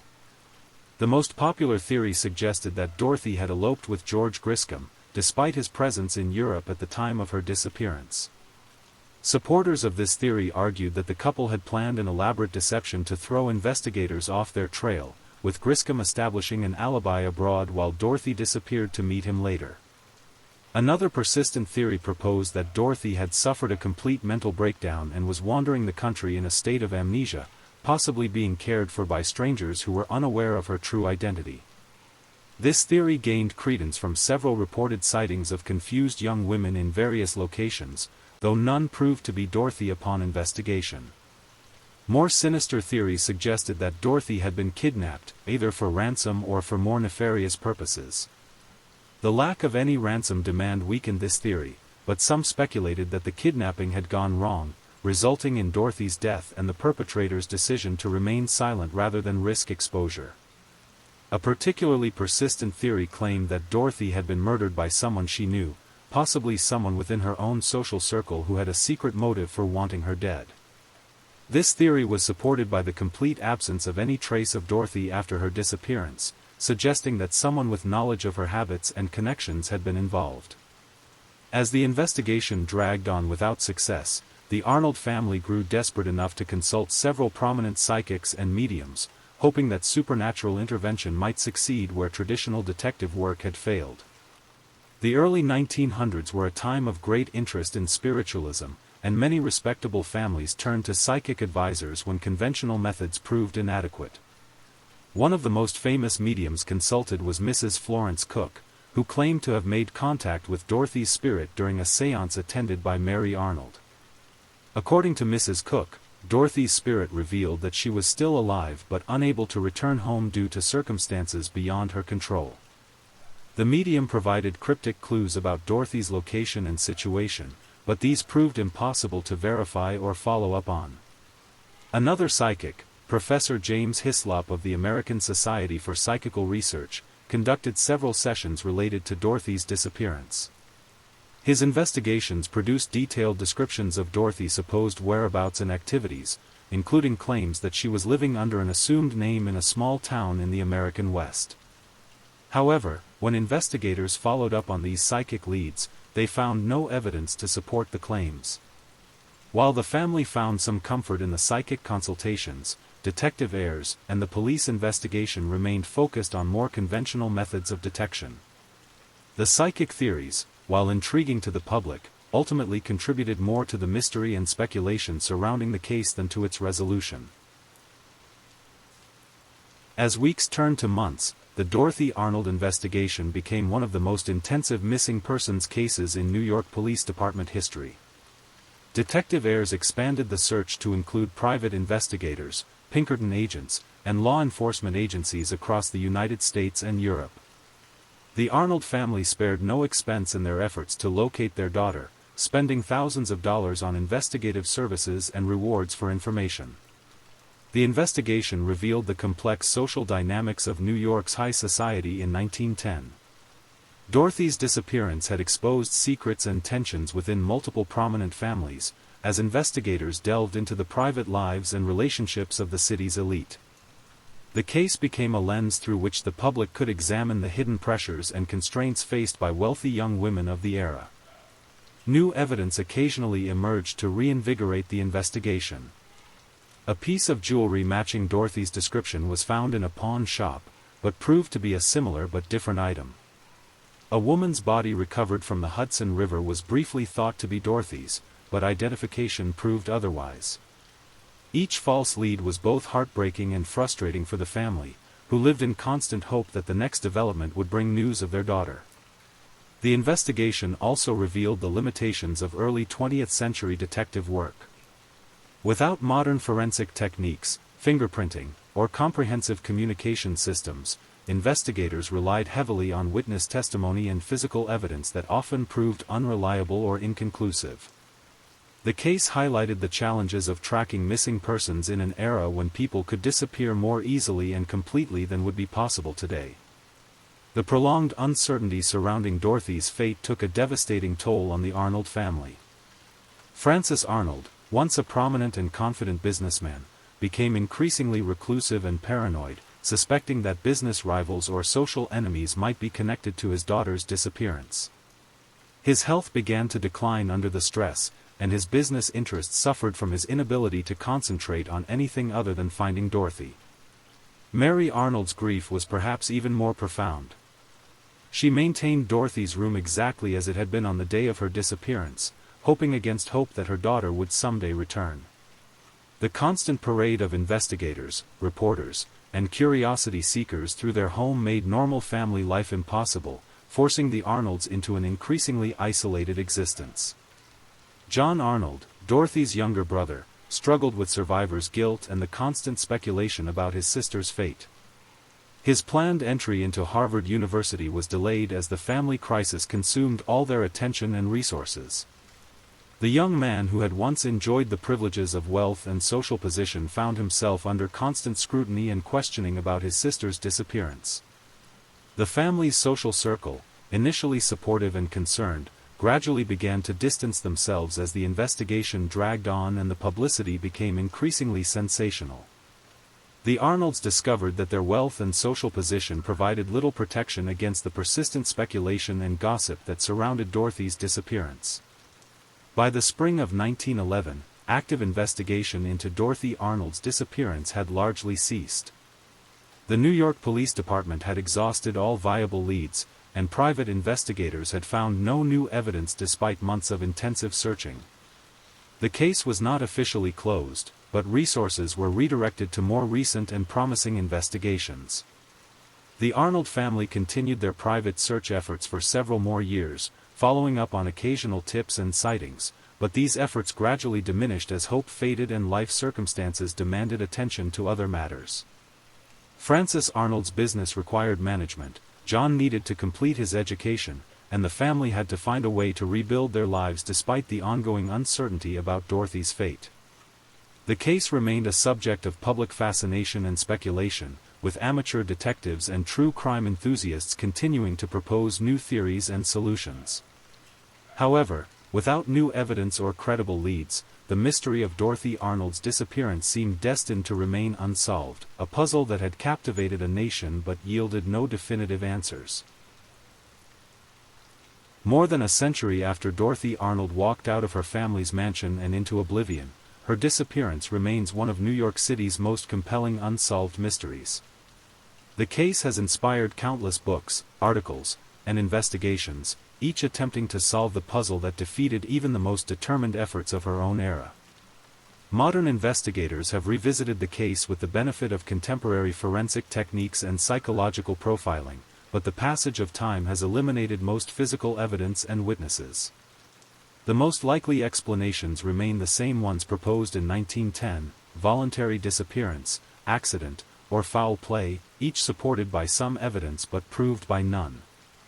Dorothy's story has become more than just a missing person case, it represents the broader struggles of women in the early 20th century, trapped between traditional expectations and emerging possibilities for independence and self-determination.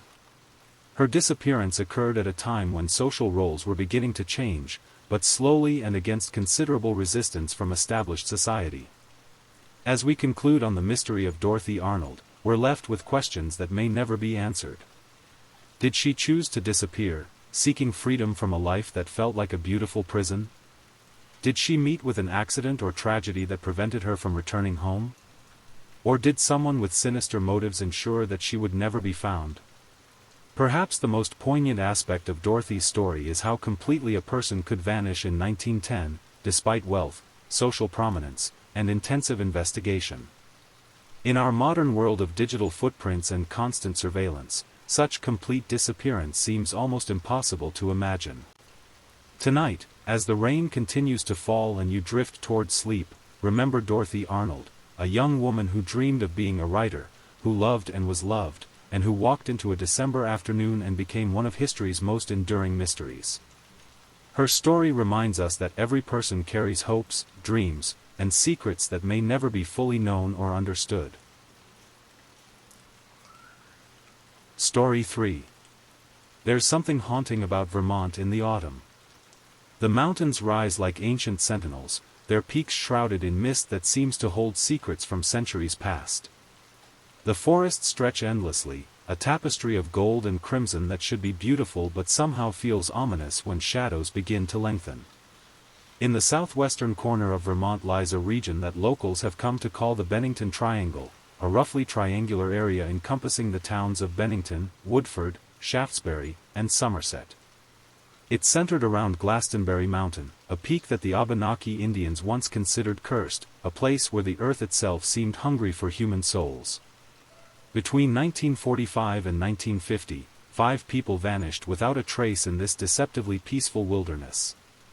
They disappeared so completely that it was as if the very ground had opened up and swallowed them whole. No bodies were ever found. No evidence was ever discovered. No reasonable explanation was ever offered for how 5 separate individuals could simply cease to exist in such a small area over such a short period of time.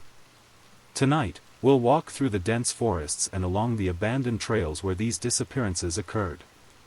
We'll meet the people who vanished, ordinary folks going about their daily lives until they encountered something in those woods that the rest of us can only imagine. And perhaps, as the rain falls gently outside your window, you'll understand why the locals still whisper warnings about Glastonbury Mountain when the sun begins to set. Long before European settlers arrived in Vermont, the Abenaki people avoided Glastonbury Mountain. Their oral tradition spoke of it as a place where the spirits were restless, where the boundary between our world and something else grew thin. They called it a place of rocks and water, but also a place where people could walk in and never walk out. The mountain itself rises 3,748 feet above sea level, its slopes covered in dense forest that seems to swallow sound and light. There are no roads to the summit, only a network of hiking trails that wind through trees so thick that noon can feel like twilight. The undergrowth is so dense in places that a person could step off the trail and become completely disoriented within minutes. When European settlers first arrived in the area in the 1760s, they initially ignored the native warnings. Glastonbury was just another mountain to them, another piece of wilderness to be tamed and exploited. They built logging camps on its slopes, carved roads through its forests, and established small communities in its shadow. For a while, it seemed like they had conquered the mountain's mysterious reputation. But the mountain remembered. It waited. And in the middle of the 20th century, when America was celebrating its victory in World War II and looking forward to a bright future, Glastonbury Mountain began to collect its due. The town of Glastonbury itself tells the story of humanity's troubled relationship with this mountain. Founded in 1761, it once boasted a thriving community built around logging and charcoal production. By the 1800s, nearly 250 people called Glastonbury home, their lives revolving around the mountain that provided their livelihood. They built homes and schools, churches and general stores. Children played in the shadow of the mountain, and families gathered for community celebrations in its shadow. For decades, it seemed like any other Vermont mountain town, hardworking and close-knit, bound together by the challenges of frontier life. But something was wrong. Accidents happened more frequently than they should have. People got lost on familiar trails. Hunting parties would return one member short, with stories of how someone had simply walked around a tree and never come back. The mortality rate was higher than in neighboring towns, and an unusual number of deaths were classified as accidents or unexplained disappearances. By 1937, the town of Glastonbury was officially unincorporated. The last residents packed up their belongings and moved away, leaving behind empty houses and an abandoned school.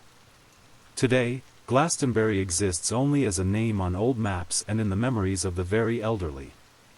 The mountain had reclaimed its territory, and now only the forests remained to witness what would happen next. Mid-Dye Rivers was the kind of man who knew these mountains like other people know their own backyards. Born and raised in the shadow of Glastonbury Mountain, he had spent 64 years learning every trail, every rock formation, every seasonal change in the Vermont wilderness. Local hunters and fishermen sought him out specifically because of his reputation as someone who could navigate the most challenging terrain safely and successfully. Standing just over 5 feet tall but built like a tree stump, Mid-Dye had the weathered appearance of someone who had spent most of his life outdoors. His hands were permanently stained from handling fishing lines and rifle stocks, and his eyes held the quiet confidence of a man who had never met a wilderness challenge he couldn't handle. He knew which streams held the biggest trout, which deer trails were most active at dawn, and which weather patterns meant it was time to head for shelter. On November 12, 1945, Mid-Dye was hired to guide a hunting party of 4 men from Massachusetts who wanted to try their luck in the Vermont wilderness. It was late in the hunting season, and the November weather was unpredictable, but Mid-Dye had guided hunters in far worse conditions. The party consisted of successful businessmen who were competent outdoorsmen but unfamiliar with the specific terrain around Glastonbury Mountain. They planned to spend several days camping and hunting in the area around Somerset Reservoir, a remote body of water surrounded by dense forest and accessible only by hiking trails. It was the kind of expedition that Mid-Dye had led hundreds of times before, the kind of routine job that should have been completed without incident. The morning of November 12 dawned cold and gray, with the kind of overcast sky that promised either snow or freezing rain before the day was over. Mid-Dye met his clients at their base camp near Somerset Reservoir around 6 o'clock in the morning, and after a quick breakfast and equipment check, the 5 men set out into the forest. The hunting party spread out in a rough line, maintaining visual contact with each other as they moved through the woods. Mid-Dye, as the most experienced woodsman, took the lead position, setting the pace and direction for the group. The Massachusetts hunters followed his lead, staying close enough to communicate but far enough apart to avoid interfering with each other's hunting opportunities. For the first several hours, everything proceeded normally. The men moved quietly through the forest, pausing occasionally to examine tracks or signs of deer activity. Mid-Dye pointed out various landmarks and shared his knowledge of animal behavior, earning the respect and admiration of his clients. By midday, they had covered several miles of territory and were feeling confident about their chances of success. Around 2 o'clock in the afternoon, as the group was moving through a particularly dense section of forest, Mid-Dye called out that he was going to scout ahead to check a promising area for deer sign. He told the others to wait where they were and that he would return within 15 minutes. The Massachusetts hunters watched as their experienced guide disappeared into the thick undergrowth, his familiar figure quickly swallowed by the shadows between the trees. 15 minutes passed, then 30, then an hour. The Massachusetts hunters called out for Mid-Dye, their voices echoing through the forest without response. They began to search the area where they had last seen him, looking for any sign of where he might have gone or what might have happened to him. The search area was not particularly large or challenging. The undergrowth, while thick, was not impassable, and there were no cliffs, rivers, or other natural hazards that could have posed an immediate danger to an experienced woodsman like Mid-Dye. The terrain was familiar to him, and the weather, while overcast, was not severe enough to create dangerous conditions. As the afternoon wore on and darkness began to approach, the hunters realized they faced a serious situation. They were experienced enough outdoorsmen to know that Mid-Dye would never have abandoned his clients voluntarily, and his knowledge of the area made it highly unlikely that he had simply gotten lost. Something had happened to their guide, but there was no evidence of what that something might have been. The Massachusetts hunters spent the night in the forest, taking turns calling out for Mid-Dye and maintaining a signal fire in case he was lost and trying to find his way back to them. When morning came with no sign of their guide, they made their way back to civilization to report his disappearance to local authorities. The search for Mid-Dye Rivers involved local law enforcement, volunteer search teams, and eventually the Vermont State Police. Searchers combed every square foot of the area where he had disappeared, using trained dogs and following every possible route he might have taken. They found absolutely nothing, no tracks, no torn clothing, no signs of struggle, no indication that Mid-Dye Rivers had ever existed at all. He had simply vanished as completely as if he had never been there in the first place. Paula Jean Weldon was everything that small-town Vermont in 1946 was not. At 18 years old, she was a sophisticated college student at Bennington College, one of the most progressive and expensive educational institutions in New England. Where local young women were expected to marry young and settle down, Paula was studying art and literature, planning a career, and exploring ideas that would have scandalized the conservative residents of nearby towns. She was tall and striking, with dark hair and intelligent eyes behind wire-rimmed glasses. Paula carried herself with the confidence of someone who had grown up with privilege and education, but she was not arrogant or dismissive of others. Her classmates and professors described her as thoughtful and curious, someone who asked probing questions and genuinely listened to the answers. Paula had grown up in Stamford, Connecticut, in a family that valued education and intellectual achievement. Her father was a successful architect, and her mother was active in various cultural and charitable organizations. They had sent their daughter to Bennington College because they believed in providing her with the best possible education and the freedom to develop her own interests and talents. At Bennington, Paula was majoring in art with a focus on painting and drawing. She spent long hours in the college's studios, working on projects that challenged conventional artistic boundaries. Her professors noted her willingness to experiment with different techniques and her ability to see familiar subjects from unexpected perspectives. She seemed destined for a successful career in the arts, with the intelligence and creativity to make significant contributions to her chosen field. Despite her academic success and social connections, Paula had been feeling increasingly restless during the fall of 1946. Her roommate and close friends noticed that she seemed distracted and occasionally melancholy, though she maintained her outward composure and continued to excel in her studies. She had mentioned feeling constrained by college life and expressed interest in taking time off to travel or pursue independent projects.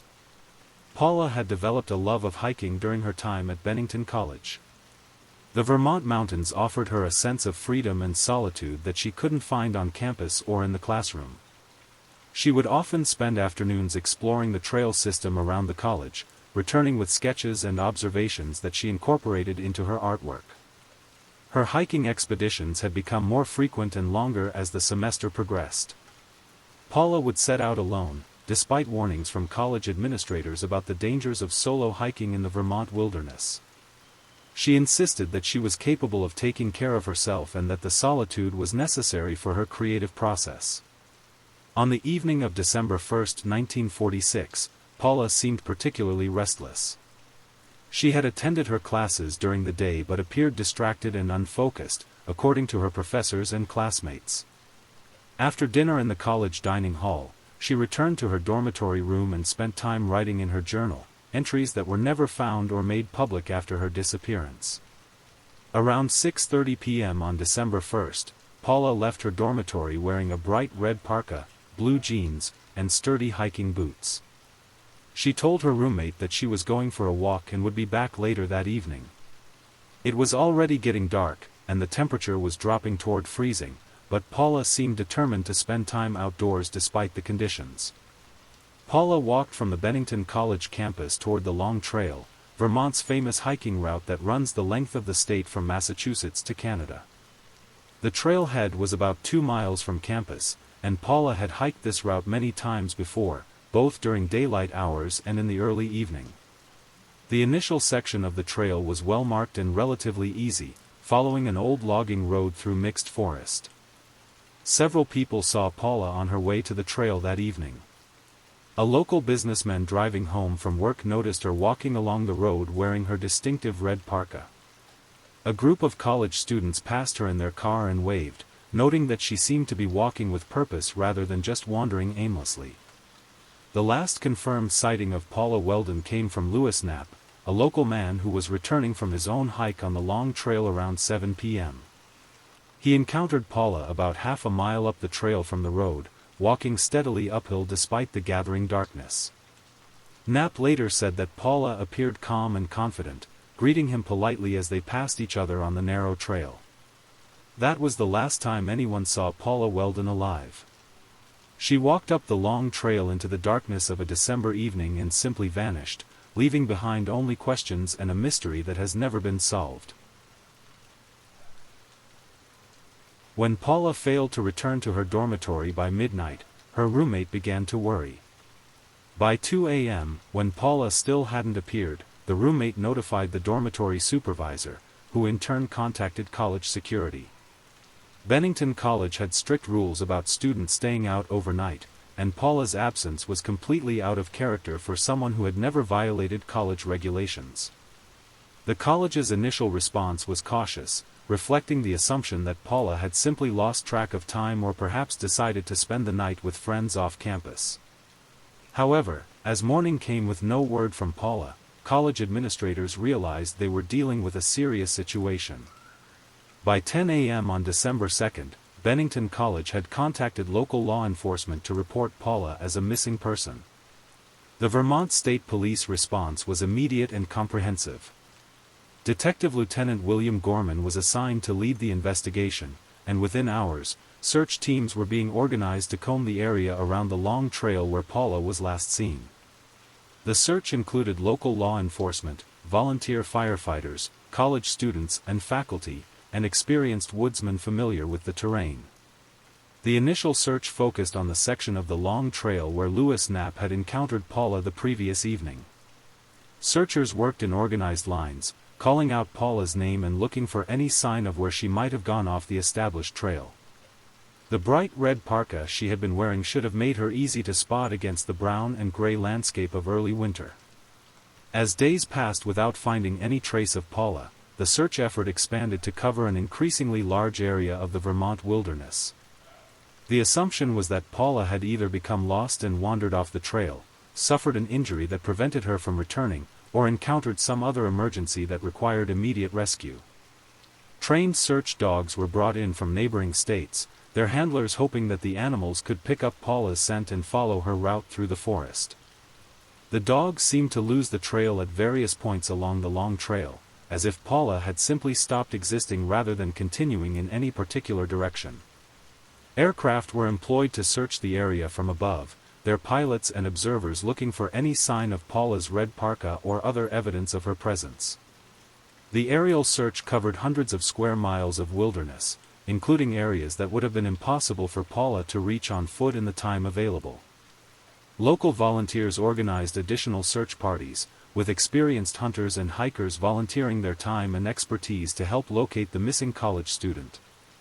These volunteers knew the area intimately and were able to search locations that might not have been obvious to outside investigators.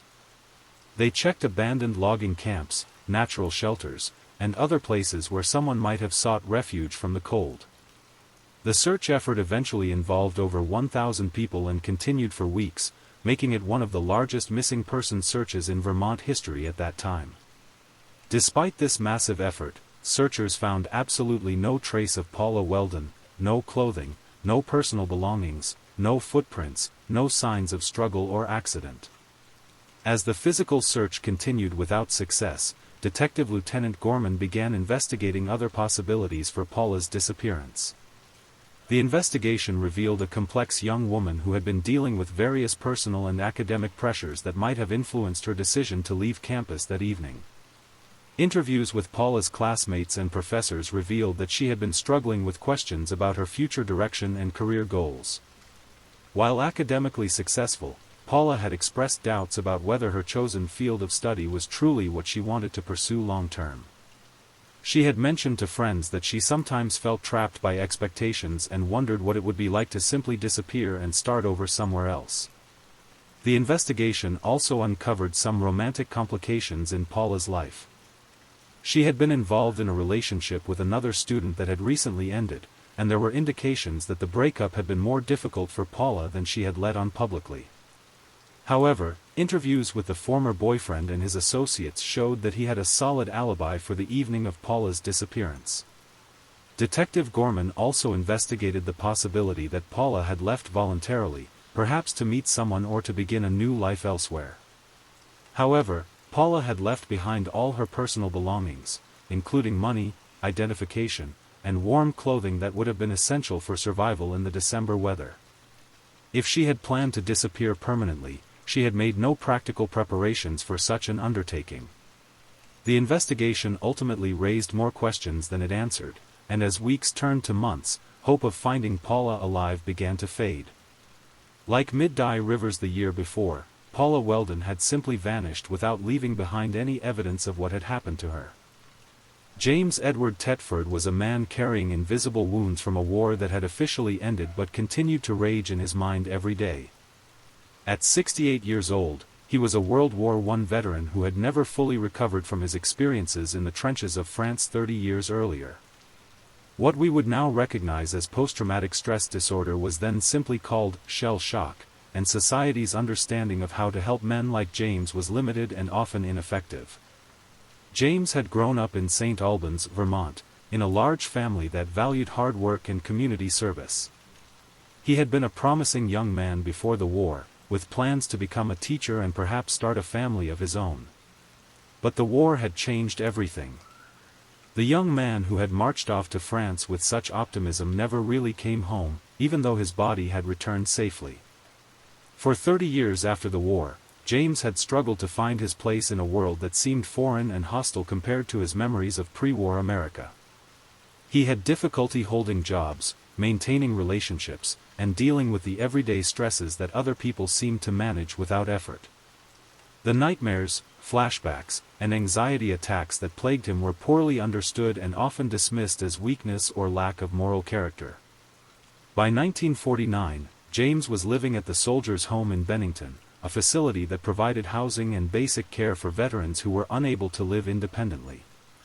The home was a well-intentioned but underfunded institution that offered shelter and meals but little in the way of medical or psychological treatment. James was one of dozens of men there who had been broken by war and abandoned by a society that preferred not to think about the true cost of military service. December 1, 1949, was exactly 3 years to the day after Paula Weldon's disappearance, though this anniversary was probably not on James Tetford's mind as he prepared for his trip to St. Albans. He had received permission from the Soldiers' Home administration to visit his hometown and spend time with relatives he hadn't seen in several months. James boarded the public bus in Bennington around 3 p.m., settling into a seat near the middle of the vehicle with a small overnight bag containing his few personal possessions. The bus route from Bennington to St. Albans was a familiar one to James, winding through the Vermont countryside and making several stops in small towns along the way.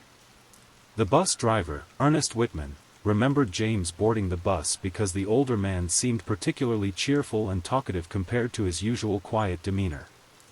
James chatted with other passengers about the weather and his plans to visit family, appearing more animated and hopeful than those who knew him at the Soldiers' Home had seen him in months. Other passengers on the bus later confirmed that James had been aboard for the entire journey toward St. Albans. He had participated in conversations, helped an elderly woman with her luggage, and even shared some candy with a child who was traveling with his mother. James appeared to be in good health and spirits, looking forward to his visit and showing no signs of distress or confusion.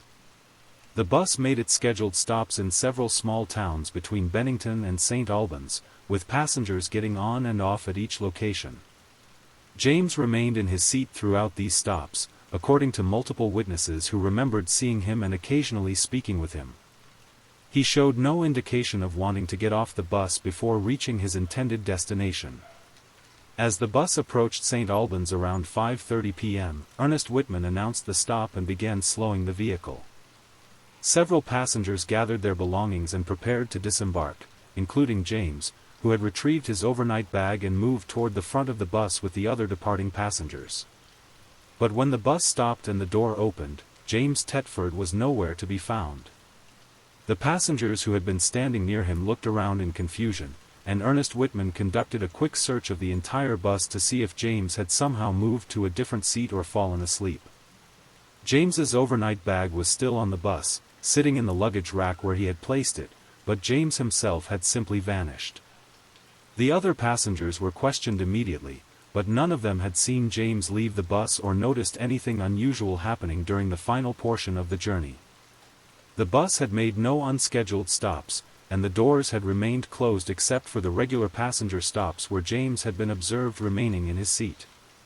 Police investigation revealed that James Thetford had somehow disappeared from a moving bus while surrounded by witnesses, leaving behind his personal belongings and no explanation for how such a thing could be possible.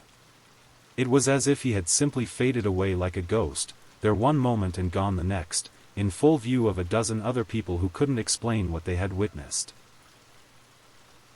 8-year-old Paul Jepson was the kind of child who could find wonder and adventure in the most ordinary circumstances.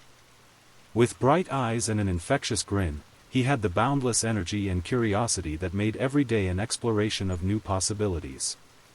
Paul lived with his mother in a small house near Glastonbury Mountain, where his imagination could run wild among the forests and trails that surrounded their home. Paul's mother worked as a caretaker for several local families, cleaning houses and caring for elderly residents who needed assistance with daily activities. It was honest, hard work that barely provided enough income to support herself and her son, but she was determined to give Paul the best life possible despite their limited resources. She was a devoted mother who kept careful track of her son's whereabouts and activities, knowing that the Vermont wilderness could be dangerous for a child exploring alone. On October 12, 1950, Paul's mother had to work at one of her regular cleaning jobs, and she brought Paul along as she sometimes did when she couldn't arrange other childcare. The house she was cleaning was located near the Long Trail, the same hiking route where Paula Weldon had disappeared 4 years earlier.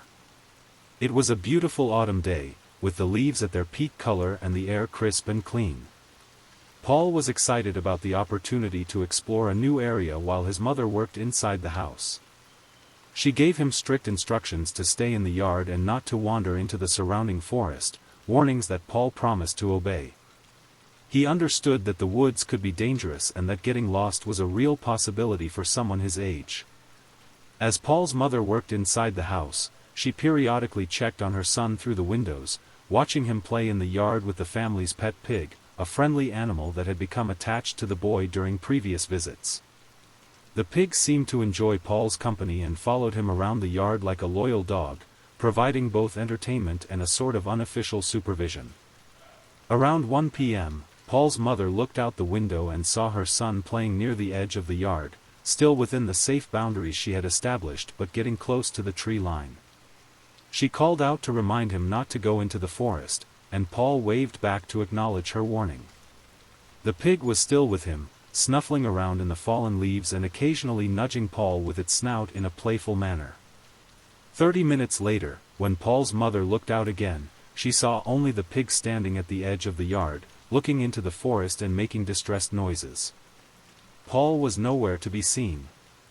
She immediately stopped her work and went outside to call for her son, expecting to find him just inside the tree line or perhaps hiding behind a large tree as part of some imaginary game. But Paul didn't answer her calls, and a quick search of the immediate area revealed no sign of where he had gone. The pig continued to stand at the same spot at the edge of the yard, looking into the forest and making sounds that seemed almost like crying. It was as if the animal was trying to tell her something about what had happened to Paul, but couldn't communicate the information she desperately needed. The search for Paul Jepson began immediately and eventually involved hundreds of volunteers, including many of the same people who had searched for Paula Weldon 4 years earlier. The Vermont State Police coordinated the effort, bringing in trained search dogs, aircraft, and specialized equipment designed for wilderness rescue operations. The search dogs seemed to pick up Paul's scent at the edge of the yard where the pig had been standing, but then lost it completely after following the trail for only a few dozen yards into the forest. It was as if Paul had simply stopped existing at that point, leaving no trace of where he had gone or what had happened to him. Aircraft equipped with loudspeakers flew over the area calling Paul's name and asking him to signal if he could hear them. Ground searchers combed every square foot of the surrounding forest, checking hollow logs, small caves, and any other places where a frightened child might have sought shelter. They found absolutely nothing that indicated Paul had ever been in the area. The search continued for weeks, with volunteers working in shifts around the clock to maintain continuous coverage of the area. Local residents opened their homes to provide food and shelter for out-of-state volunteers who had come to help find the missing boy.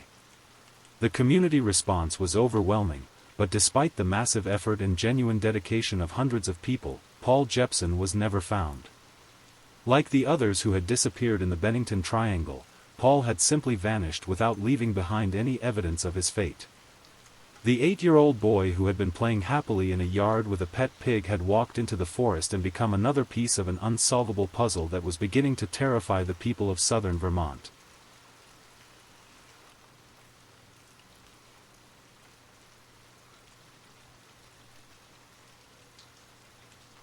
Frida Langer was not someone who would disappear easily in the Vermont wilderness. At 53 years old, she was an experienced hiker and outdoors woman who had been exploring the mountains and forests of New England for over 30 years. She knew the terrain around Glastonbury Mountain as well as anyone, and she understood the dangers and challenges that the wilderness could present to even experienced hikers. Frida lived in North Adams, Massachusetts, just across the border from Vermont, and she regularly drove north to hike the trails around the Bennington Triangle area. She was drawn to the solitude and natural beauty of the region, finding peace and renewal in the quiet forests and mountain vistas. Her hiking companions described her as cautious and well-prepared, someone who never took unnecessary risks and always informed others of her hiking plans. On October 28, 1950, Frida planned a day hike in the area around Somerset Reservoir, the same general location where Mid-Dye Rivers had disappeared 5 years earlier. She was accompanied by her cousin, Herbert Elsner, who was visiting from out of state and wanted to experience the famous Vermont autumn foliage. Herbert was less experienced in wilderness hiking than Frida, so she had planned a relatively easy route that would showcase the area's beauty without presenting serious challenges. The weather was perfect for hiking, cool and clear with excellent visibility and no threat of precipitation. The autumn colors were at their peak, creating a spectacular display that attracted visitors from across New England. It should have been an ideal day for a peaceful hike in one of Vermont's most beautiful wilderness areas. Frida and Herbert set out from the Somerset Reservoir parking area around 9 a.m., following a well-marked trail that Frida had hiked many times before. They made good time through the forest, stopping occasionally to admire particularly spectacular views or to rest and enjoy the peaceful atmosphere. Herbert was impressed by Frida's knowledge of the area and her ability to navigate confidently through terrain that seemed bewildering to him. Around noon, they stopped for lunch at a scenic overlook that provided panoramic views of the surrounding mountains. Frida pointed out various landmarks and shared stories about previous hikes in the area, helping Herbert understand and appreciate the natural history of the region. They took photographs and enjoyed the kind of perfect autumn day that makes Vermont famous throughout New England. After lunch, they continued hiking along the established trail system, with Frida leading the way and Herbert following at a comfortable pace. The afternoon was progressing smoothly when they encountered a section of trail that had been blocked by a recently fallen tree. The obstacle was significant enough that they would need to find a way around it rather than trying to climb over or under the fallen trunk. Frida examined the situation and determined that the best approach would be to leave the trail temporarily and circle around the obstacle through the forest. She told Herbert to wait at the blocked section while she scouted a safe route around the fallen tree, estimating that she would be gone for no more than 15 minutes while she found the best path for them to follow. Herbert waited at the trail blockage as Frida had instructed, listening for her voice calling back to indicate that she had found a suitable route around the fallen tree. 15 minutes passed, then 30, then an hour. Herbert began calling out for Frida, his voice echoing through the forest without receiving any response. As an inexperienced hiker, Herbert was reluctant to leave the established trail to search for Frida, knowing that he could easily become lost himself in the dense forest. He continued calling and listening for any sign of his cousin, but heard only the normal sounds of the wilderness, wind in the trees, birds calling, and the distant sound of water flowing over rocks. When Frida had been gone for over 2 hours, Herbert made the difficult decision to hike back to the parking area and get help. He followed the trail they had taken earlier in the day, marking his route carefully so that he could guide rescuers back to the location where Frida had disappeared. By late afternoon, he had reached the parking area and was driving toward town to report Frida missing. The search for Frida Langer was immediate and extensive, involving all the resources that had been used in the previous disappearances in the Bennington Triangle. Experienced searchers who had participated in looking for Paula Weldon and Paul Jepson joined the effort, bringing their knowledge of the terrain and their understanding of how people could vanish so completely in this particular area. But like the others before her, Frida Langer had simply vanished without leaving any trace of where she had gone or what had happened to her. The experienced outdoors woman who had never gotten lost in 30 years of hiking had walked away from a trail to scout a route around a fallen tree and had never returned. She had become the 5th person to disappear in the Bennington Triangle, completing a pattern that would terrify the region and create a legend that persists to this day. Law enforcement officials and search experts who investigated the Bennington Triangle disappearances proposed several rational explanations for what had happened to the 5 missing people. The most commonly accepted theory suggested that each disappearance was the result of individual accidents or misadventures that had occurred in particularly remote or inaccessible areas of the wilderness. The terrain around Glastonbury Mountain includes numerous natural hazards that could pose threats to hikers and outdoors enthusiasts. There are deep ravines hidden by undergrowth, abandoned mine shafts from old logging operations, and areas where the forest floor is soft enough that a person could fall through into underground cavities or streams that flow beneath the surface. Officials pointed out that wild animals, while not typically aggressive toward humans, could pose a threat under certain circumstances. Black bears were common in the area, and a startling encounter could cause someone to run blindly into dangerous terrain. Even smaller animals could create situations where a person might step backward off a cliff or into a hidden depression while trying to avoid what they perceived as a threat. Weather conditions in the Vermont mountains could change rapidly and without warning, creating situations where even experienced outdoors enthusiasts could become disoriented or endangered. Sudden fog could reduce visibility to just a few feet, making it impossible to navigate safely. Unexpected storms could create flash flooding in normally dry creek beds, or bring freezing temperatures that could quickly overwhelm someone who wasn't prepared for severe weather. The psychological state of some of the missing people also provided potential explanations for their disappearances. Paula Weldon had been struggling with personal and academic pressures that might have led her to make impulsive decisions. James Tetford was dealing with untreated mental health issues that could have affected his judgment or perception of reality. Even experienced outdoors people like Mid-Dye Rivers and Frida Langer could have momentary lapses in attention that led to fatal accidents. But rational explanations struggled to account for the strange pattern of similarities among the 5 disappearances. Each person had vanished completely, leaving no trace despite extensive searches involving hundreds of volunteers and professional rescue personnel. In cases of accidental death in wilderness areas, searchers typically find some evidence: torn clothing caught on branches, personal belongings dropped during a struggle or fall, or at minimum, scent trails that search dogs can follow. The timing of the disappearances also seemed suspicious to those who believed something supernatural was occurring in the Bennington Triangle. 4 of the 5 disappearances happened in the months of October, November, and December, suggesting a seasonal pattern that went beyond mere coincidence. The fact that Paula Weldon disappeared exactly 3 years before James Thetford, both on December 1st, seemed too precise to be accidental. The behavior of search dogs in all 5 cases was particularly puzzling to professional handlers.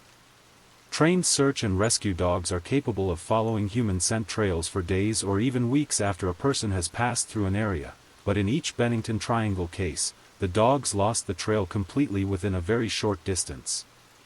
It was as if the missing people had simply stopped existing at specific points in the forest, leaving no biological trace for the animals to follow. Perhaps most disturbing was the case of James Thetford, whose disappearance from a moving bus filled with witnesses seemed to defy physical laws. Multiple passengers confirmed that James had been present throughout the journey, participating in conversations and moving around the bus normally.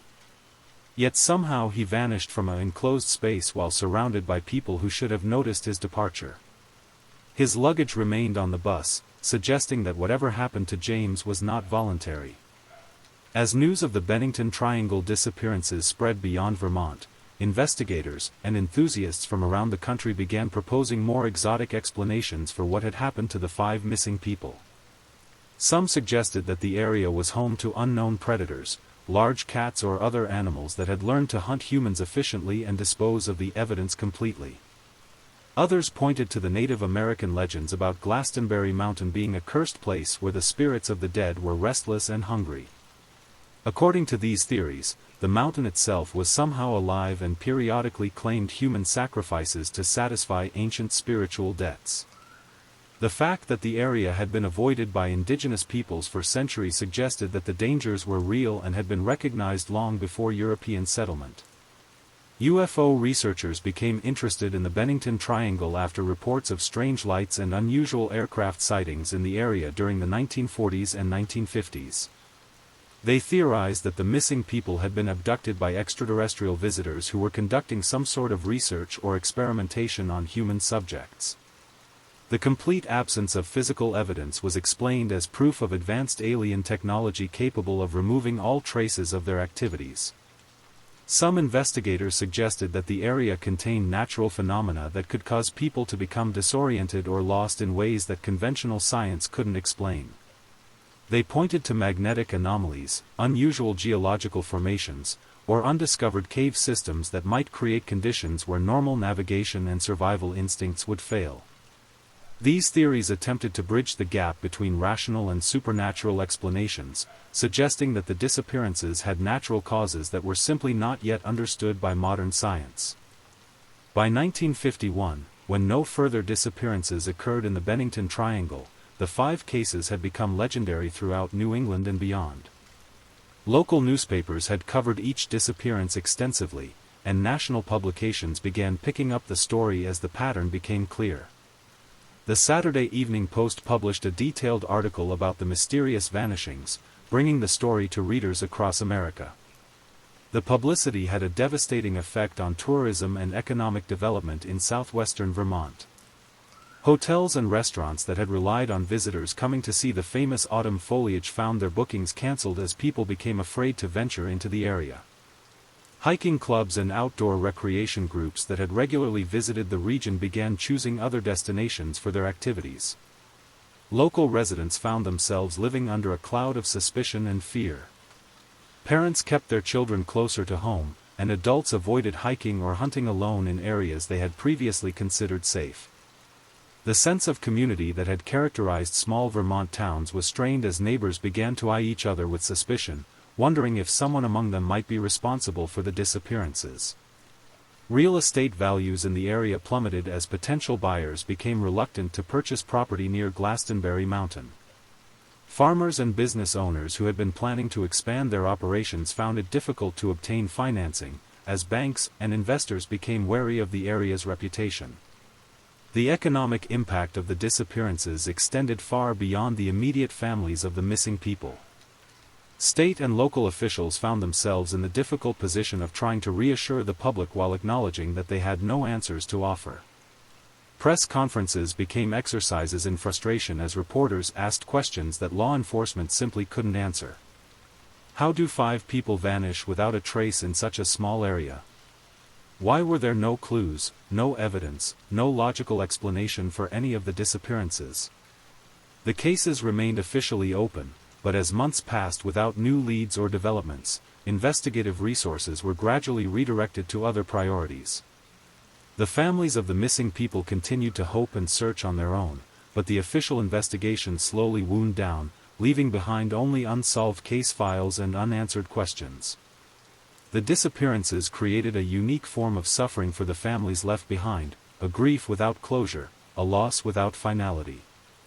Unlike families dealing with confirmed deaths, the relatives of the Bennington Triangle victims lived in a constant state of uncertainty, never knowing whether their loved ones were dead or alive, suffering or at peace. Paula Weldon's parents hired private investigators and offered substantial rewards for information about their daughter's fate. They received hundreds of tips and supposed sightings from across the country, each one raising hopes that were inevitably crushed when the leads proved false. Mrs. Weldon reported dreams and visions of Paula calling for help, trapped somewhere and unable to return home. The family's grief was complicated by guilt, wondering if they had somehow failed their daughter or missed signs that might have prevented her disappearance. Paul Jepson's mother faced the particular agony of losing a child without understanding what had happened to him. She continued to search the forests around Glastonbury Mountain long after the official searches had ended, calling his name and leaving his favorite foods at the edge of the woods in case he was somehow still alive and hiding.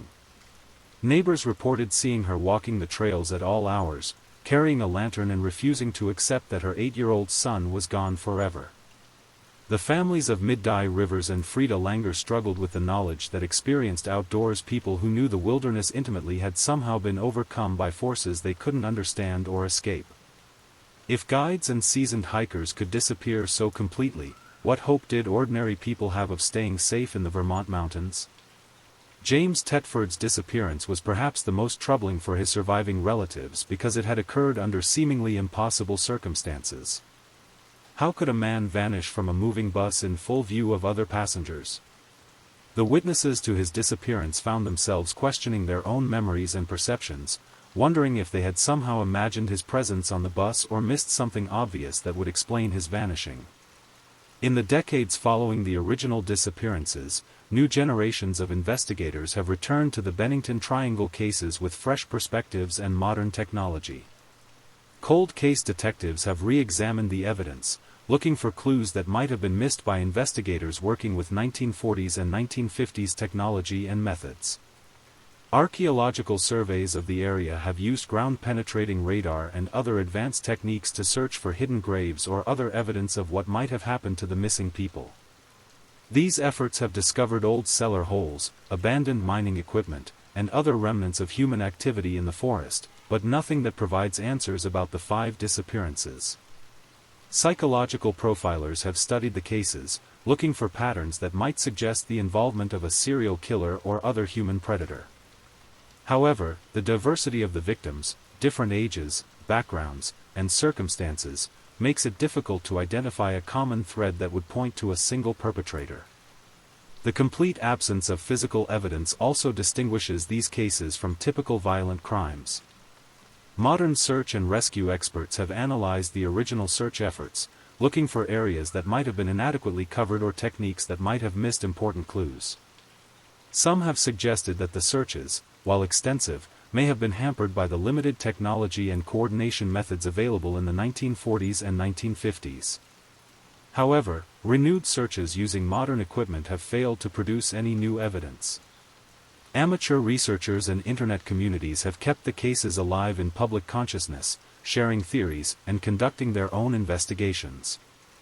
While most of these efforts have produced more speculation than solid evidence, they have helped ensure that the disappearances are not forgotten and that new information, if it emerges, has an audience ready to examine it. Today, more than 70 years after the last disappearance, the Bennington Triangle remains one of America's most enduring unsolved mysteries. The area around Glastonbury Mountain has returned to its natural state, with hiking trails maintained by volunteers and visitors drawn by both the natural beauty and the dark history of the region.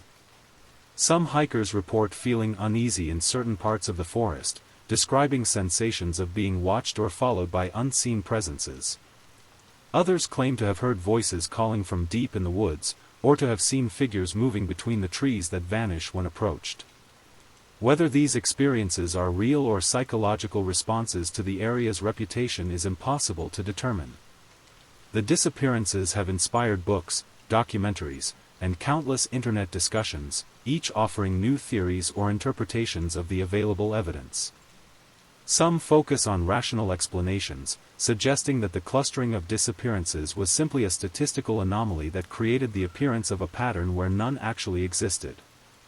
Others embrace supernatural explanations, treating the Bennington Triangle as proof that there are forces in the world that modern science cannot explain or understand. The truth about what happened to Mid-Dye Rivers, Paula Weldon, James Tetford, Paul Jepson, and Frida Langer may never be known.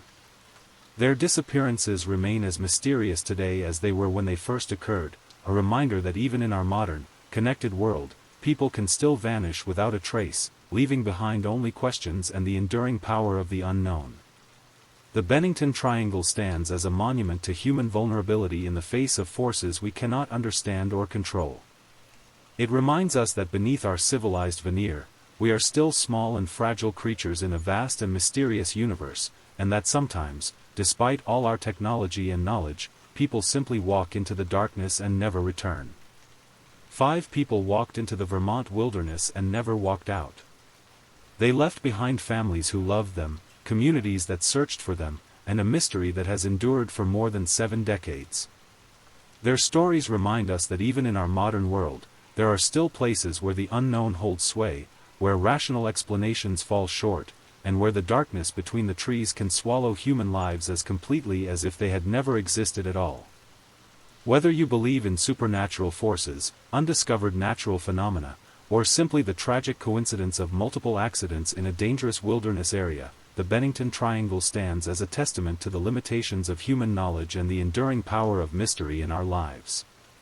So tonight, as you drift off to sleep, remember the 5 who vanished: Mid-Dye, the experienced guide who knew every trail; Paula, the bright college student seeking solitude; James, the veteran carrying invisible wounds; Paul, the curious child who followed adventure into the unknown; and Frida, the seasoned hiker who took one step off the trail and never returned.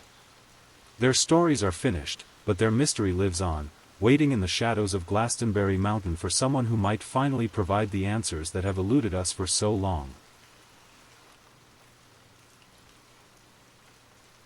Story 4. Amsterdam in the early morning hours possesses a quality that feels almost supernatural. As dawn breaks over the historic art district, a delicate fog often settles between the narrow canal houses and cobblestone streets. The buildings, some dating back to the 16th century, stand shoulder to shoulder like quiet sentinels guarding the artistic treasures contained within their walls. On this particular morning, the fog was especially thick, cloaking the city in a gentle, pearl-gray light that softened every edge and muffled every sound. Nestled between a quaint café and a boutique bookshop stands the Vermeer Gallery, small compared to the grand museums Amsterdam is known for, but revered among art cognoscenti for its carefully curated collection.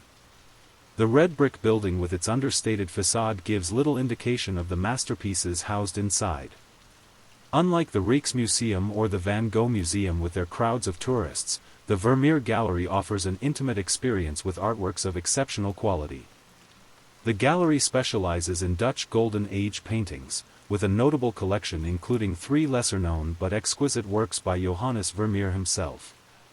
These paintings, each no larger than a modern laptop screen, were considered jewels of the collection, intimate domestic scenes captured with Vermeer's signature mastery of light. Art historians particularly valued these works as they represented some of the artist's earlier explorations of technique, offering insights into his artistic development. Alongside these centerpieces, the gallery displayed works by contemporaries of Vermeer, delicate still-life paintings by Willem Caff, atmospheric landscapes by Jacob van Ruysdael, and several interior scenes by Peter de Hooch. Though small, the gallery had earned international acclaim for the exceptional quality and historical significance of its collection. Hendrik Voss had served as chief curator for the Vermeer Gallery for nearly 15 years. A meticulous man with a scholarly disposition, He typically arrived at the gallery at precisely 7:30 each morning to prepare for the day, walking through the rooms in contemplative silence before the doors opened to the public at 10. This ritual allowed him a private communion with the artworks he had dedicated his life to studying and protecting. On this particular Tuesday in October, Hendrik arrived exactly on schedule, nodding politely to the security guard who unlocked the staff entrance for him. He hung his coat in his office, prepared a cup of tea, and began his morning rounds. The stillness of the gallery in these early hours was something he treasured, just as footsteps on the polished hardwood floors and the gentle tick of the antique clock in the main hall. As he entered the east wing, where the Vermeer paintings were displayed, he paused. Something felt different. The room appeared somehow emptier, the lighting subtly altered.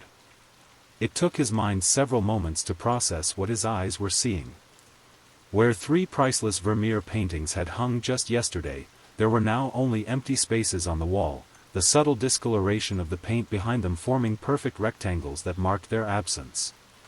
Hendrik stood motionless, his teacup suspended in midair. His mind struggled to comprehend the scene before him. Perhaps the paintings had been moved for cleaning or examination. But no, he would have known about such a plan.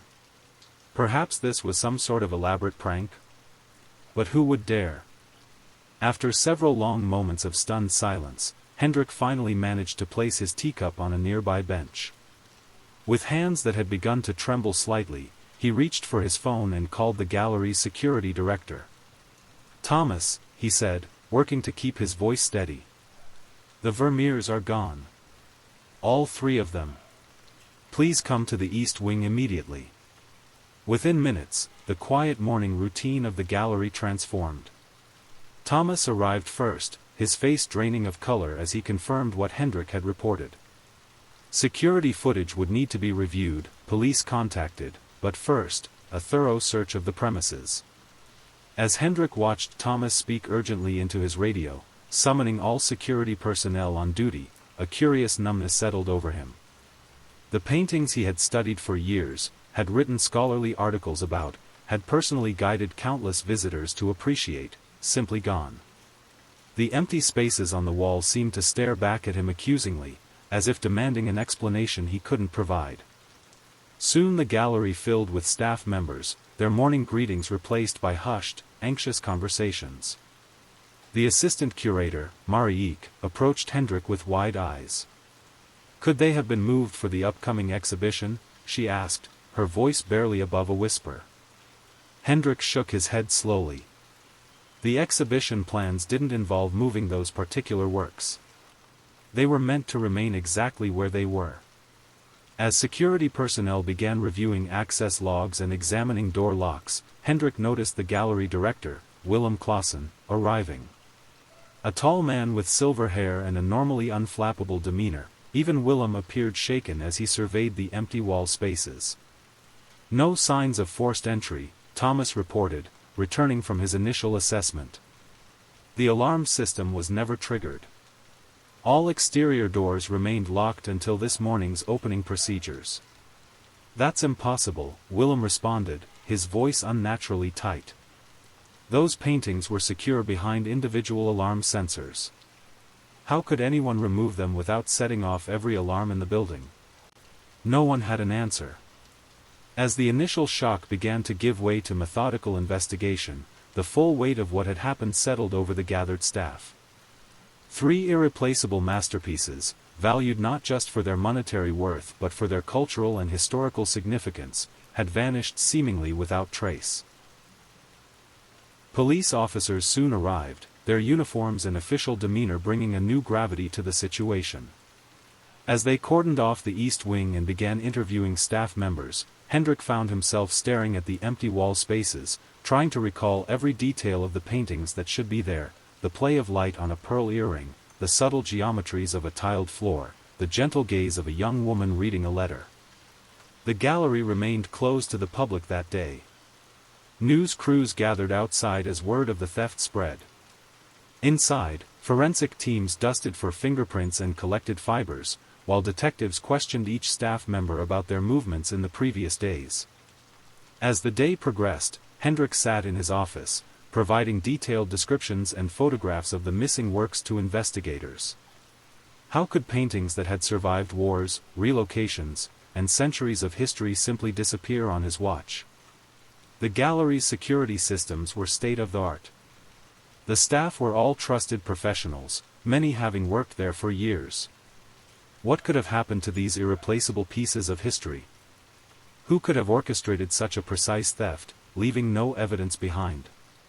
And perhaps most troubling of all, where were these masterpieces now, removed from their carefully controlled environment and proper security? As evening approached and the rain continued to fall gently outside, these questions hung in the air, awaiting answers that seemed impossibly distant. The investigation into the missing Vermeer paintings began in earnest as the first day stretched into evening. Chief Inspector Meyer of Amsterdam's Art Crime Division arrived personally to oversee the case. A veteran of numerous high-profile art thefts, Meyer possessed a methodical mind and unflinching patience, qualities that had earned him respect throughout Europe's law enforcement community. His first action was to review the gallery's security systems with Thomas, the security director.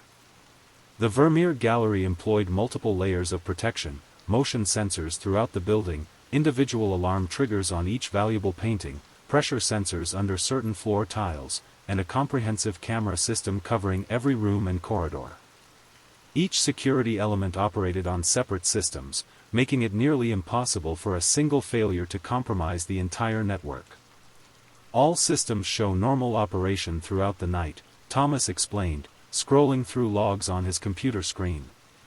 No alarms triggered, no motion detected, no loss of power or signal. Inspector Meyer studied the records carefully. And the morning security checks?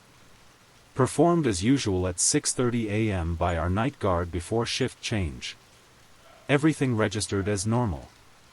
So the paintings disappeared without triggering a single alarm. Between 6:30 a.m. and 7:30 a.m. when the curator arrived, Meyer summarized, his expression betraying nothing. That's the troubling part, Thomas admitted. During that hour, both the night guard and morning security were present, with continuous monitoring of the security desk. The inspector's team began a painstaking review of camera footage from the previous 48 hours. Every person entering or exiting the gallery would be identified and accounted for. Meanwhile, forensic technicians continued their meticulous examination of the East Wing, photographing and measuring the empty wall spaces where the Vermeers had hung. As night fell over Amsterdam, the soft patter of rain against the gallery windows provided a gentle counterpoint to the intensity of the investigation within. Staff members were asked to remain available, each interviewed individually in Hendrik's office, now temporarily commandeered by the police. By morning of the second day, a curious fact had emerged: not a single piece of physical evidence had been discovered. No fingerprints other than those of authorized staff, no fibers, no tool marks on frames or wall fixtures, no footprints from unfamiliar shoes. It was as if the paintings had simply dematerialized from their places on the wall. Inspector Meyer gathered his team for a briefing. "We're dealing with professionals of the highest caliber," he noted, his voice calm but serious. "The timing suggests extensive knowledge of the gallery's operations. Let's expand our investigation to include detailed background checks on everyone with access to the building in the past 6 months." The gallery staff, although understanding of the necessity, found the scrutiny unsettling. Hendrik, who had barely slept, provided investigators with detailed information about the stolen works. "The 3 paintings represent Vermeer's early period," he explained, spreading photographs across the conference room table. "The first, young woman with a water pitcher, shows a female figure by a window, pouring water. The second, the music lesson, depicts a woman at a virginal with a male teacher. The third, woman reading a letter, shows just that, a woman absorbed in correspondence." Inspector Meyer nodded. "And their value?" Hendrik hesitated. "Monetarily, the 3 together would easily exceed 150 million euros. But their true value is incalculable. There are only 34 confirmed Vermeer paintings in existence worldwide. These 3 represent nearly 10% of his known work. which makes them virtually impossible to sell on the open market, Meyer observed. Precisely, Hendrik agreed. Every major auction house and legitimate dealer would recognize them immediately. The art world is smaller than most people realize. So we're likely looking at a theft commissioned by a private collector, Meyer concluded. Someone willing to pay handsomely for works they can never display publicly. The investigation continued methodically. Staff interviews revealed no unusual visitors, no unexpected deliveries, no deviations from normal procedures in the weeks leading up to the theft. Camera footage showed nothing suspicious, just the regular rhythm of gallery operations, tour groups moving through the rooms, staff performing their duties. On the afternoon of the third day, a junior detective named Clara Backer made the first significant discovery. Assigned to re-examine every item collected from the gallery's east wing, she had been working through a box of material swept from beneath the benches. "Inspector," she called, holding up a small paper ticket with tweezers.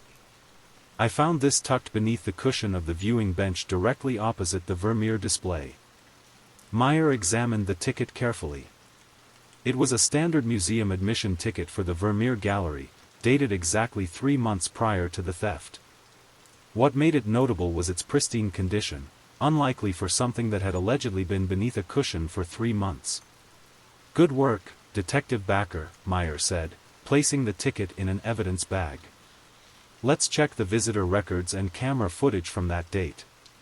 The ticket provided the first tangible lead.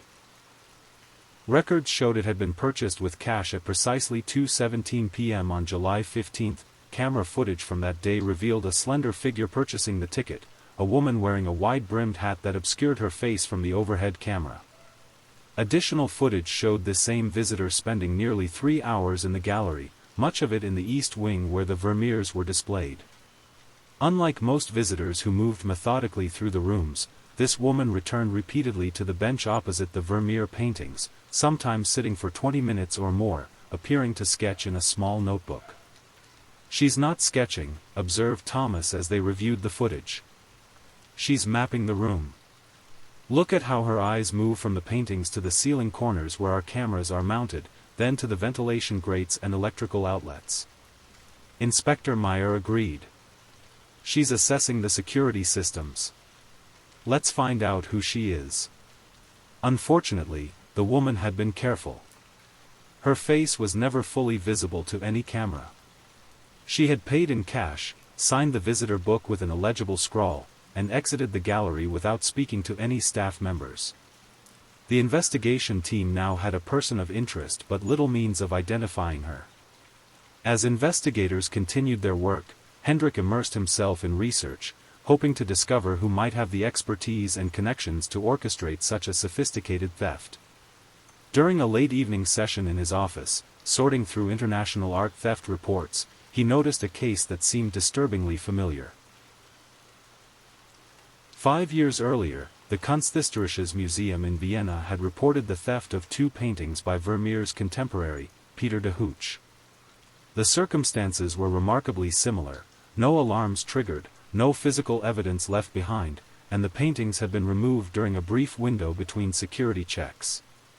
Most notably, the theft had occurred on October 15, the exact same date as the Amsterdam gallery theft, just 5 years apart. Hendrik immediately brought this information to Inspector Meyer, who contacted his counterparts in Vienna. The Austrian investigation had eventually stalled, with the de Hooch paintings never recovered. However, one detail from the Vienna case struck a chord. Witnesses had reported seeing a woman in a wide-brimmed hat visiting the museum repeatedly in the weeks before the theft, often sitting for extended periods in front of the de Hooch display. "This isn't coincidence," Meyer stated firmly during the next morning's briefing. "We're dealing with the same thief or organization." The October 15 date is significant, perhaps personally meaningful to someone involved. And the methodology is identical. The connection to Vienna expanded the investigation's scope. Records from other European museums were requested, searching for similar patterns and thefts. Insurance companies that specialized in art were contacted, along with international art crime databases. By the end of the first week, another pattern emerged. In the 3 months following each museum visit by the mysterious woman, a series of small thefts had occurred at the same institutions, nothing as valuable as the paintings, but items like maintenance tools, uniform fragments, and in one case, a set of internal security procedural documents. They were gathering intelligence, Detective Backer realized. Testing security responses with minor thefts, collecting materials and information for the main operation. Inspector Meyer nodded. This level of planning suggests we're looking at a highly organized team, not a single individual. And the Vienna connection gives us a new avenue to explore. What connects these specific artists? Why Vermeer and de Hooch particularly? Hendrik, who had been listening quietly, offered his expertise. They were contemporaries, both masters of interior domestic scenes. They shared similar techniques for depicting light and geometric space. In fact, some scholars believe they may have worked together or at least influenced each other significantly. So we may be looking at a thief with very specific artistic knowledge, Meyer concluded. Someone targeting related works for a reason beyond merely their value. As the rain continued to fall softly outside the gallery windows, the investigation had taken its first significant turn. The connection to Vienna provided not just new evidence, but context. This wasn't an isolated incident but part of a pattern, a carefully orchestrated series of thefts by someone with intimate knowledge of both art history and museum security. What remained unclear was the ultimate purpose. Were these thefts commissioned by a collector? Were they part of some larger scheme? And most pressing of all, could the team track down the mysterious woman before she disappeared completely, taking with her any hope of recovering the irreplaceable Vermeer masterpieces? The investigation entered its second week with renewed focus following the Vienna connection. Inspector Meyer expanded his team, bringing in specialists in financial crimes and international art trafficking. With the understanding that they were dealing with a sophisticated operation, the investigators widened their scope, looking beyond the immediate circumstances of the theft. Detective Backer had been tasked with reviewing the employment records of the Vermeer Gallery staff. While the initial background checks had revealed nothing suspicious, she decided to dig deeper, examining not just current circumstances but historical patterns. "Inspector," she said one rainy morning, spreading several employee files across Meyer's temporary desk. "I've found something unusual.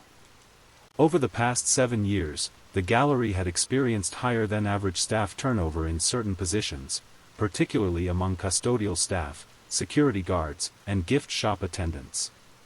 While this might seem unremarkable for typically transient positions, Detective Backer had noticed that many of these employees had worked at the gallery for precisely 6 months before resigning with minimal notice.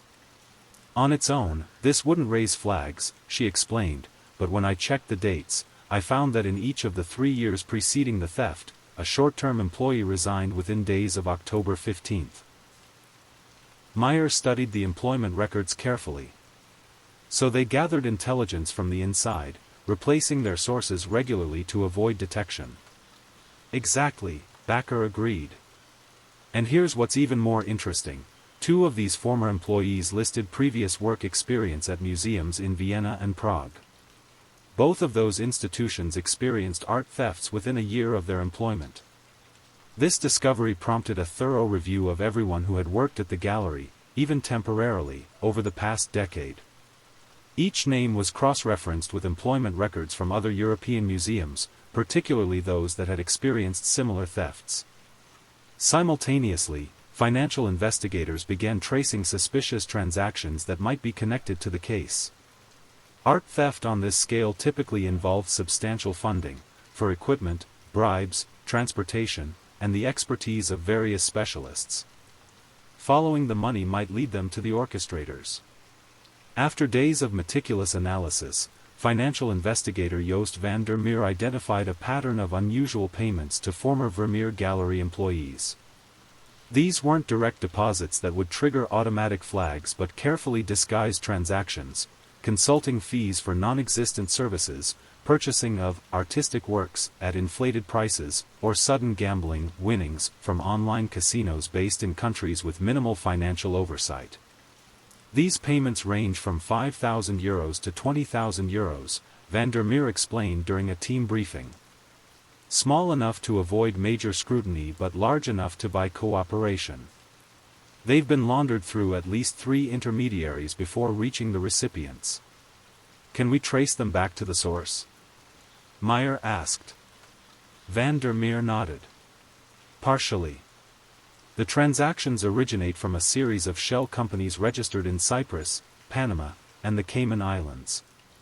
These companies share no obvious connections except one: they all received substantial funding from a private art foundation based in Zurich called the Luminescence Foundation. This foundation, upon further investigation, presented a perfect front. Established 15 years earlier by an anonymous benefactor, it claimed to support art restoration projects and private collections. Its financial records appeared impeccable, its board of directors comprised respected art world figures, and its public activities seemed entirely legitimate. It's the perfect cover, Meyer observed. Who would question an art foundation taking an interest in museums and their employees? As investigators delved deeper into the Luminescence Foundation, they discovered it had provided grants or sponsorship to every museum that had experienced similar thefts over the past decade. The foundation typically established relationship with these institutions years before any theft occurred, patiently building credibility and access. This isn't opportunism, Meyer concluded. This is long-term strategic planning at an institutional level. Someone has been orchestrating these thefts for at least a decade, possibly longer. The investigation now focused on identifying who controlled the Luminescence Foundation. Its legal structure was deliberately complex, with ownership obscured through multiple layers of trusts and holding companies. Its founder remained anonymous even to most board members, represented only through legal proxies. Meanwhile, Hendrik continued his research into the stolen paintings and their connection to other thefts. Working with art historians from the Rijksmuseum, he compiled a comprehensive list of all stolen works connected to the same network. A troubling pattern emerged: the thefts predominantly targeted works by Dutch Golden Age painters who specialized in interior scenes with specific lighting techniques. These aren't random selections based on value, Hendrik explained to the investigation team. There's a curatorial vision behind the choices. Someone is assembling a very specific collection. As the second week of investigation drew to a close, the team received unexpected information from Interpol. A raid on a warehouse in Geneva, conducted as part of an unrelated smuggling investigation, had uncovered high-quality forgeries of several paintings stolen in previous years, including the De Hooch works from Vienna. These aren't typical forgeries, explained the Interpol liaison over a secure video conference. They're what we call substitution forgeries, designed not for sale but to replace stolen originals, sometimes for years before the deception is discovered. The technical analysis suggests they were created by the same forger, someone with extraordinary skill. This revelation added a new dimension to the case. The theft operation wasn't simply stealing art, it was replacing originals with forgeries so convincing that they might pass cursory inspection. This explained how some thefts had gone undetected initially, discovered only during detailed conservation work or technical analysis. We need to determine if this same approach was planned for the Vermeer paintings, Meyer noted. Were forgeries being prepared? And if so, where? The investigation team began contacting conservation experts who specialized in identifying forgeries. If substitutions were planned, the forger would need extensive technical knowledge of Vermeer's materials and techniques, a rare specialization that might help narrow their search. The investigation's expanding scope revealed a network of unprecedented sophistication. This wasn't simply a theft ring but something more complex, an organization that combined art historical expertise, financial acumen, technical security knowledge, and master forgery skills.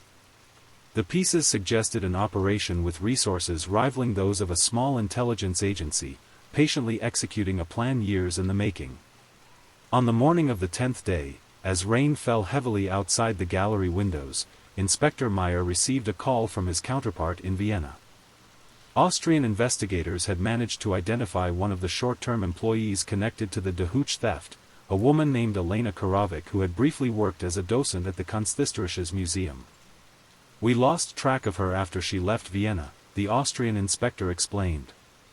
"But we've just received information that she may be working as an art conservator in Prague under a different name." This potential lead energized the investigation. If they could locate Karavic, she might provide crucial information about the organization's structure and methods.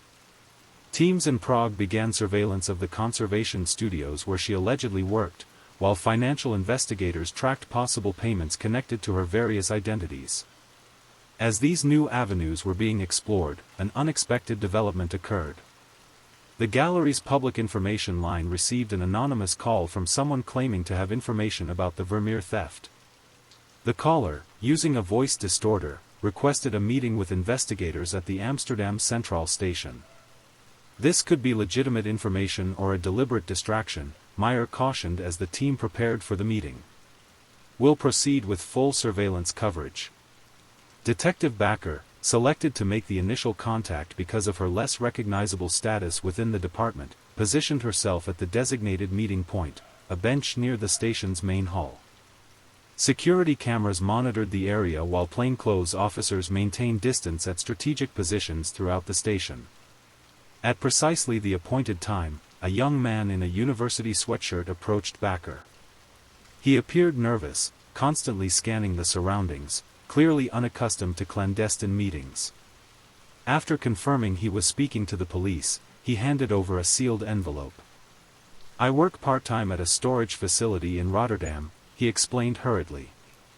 2 months ago, a woman rented one of our climate-controlled units.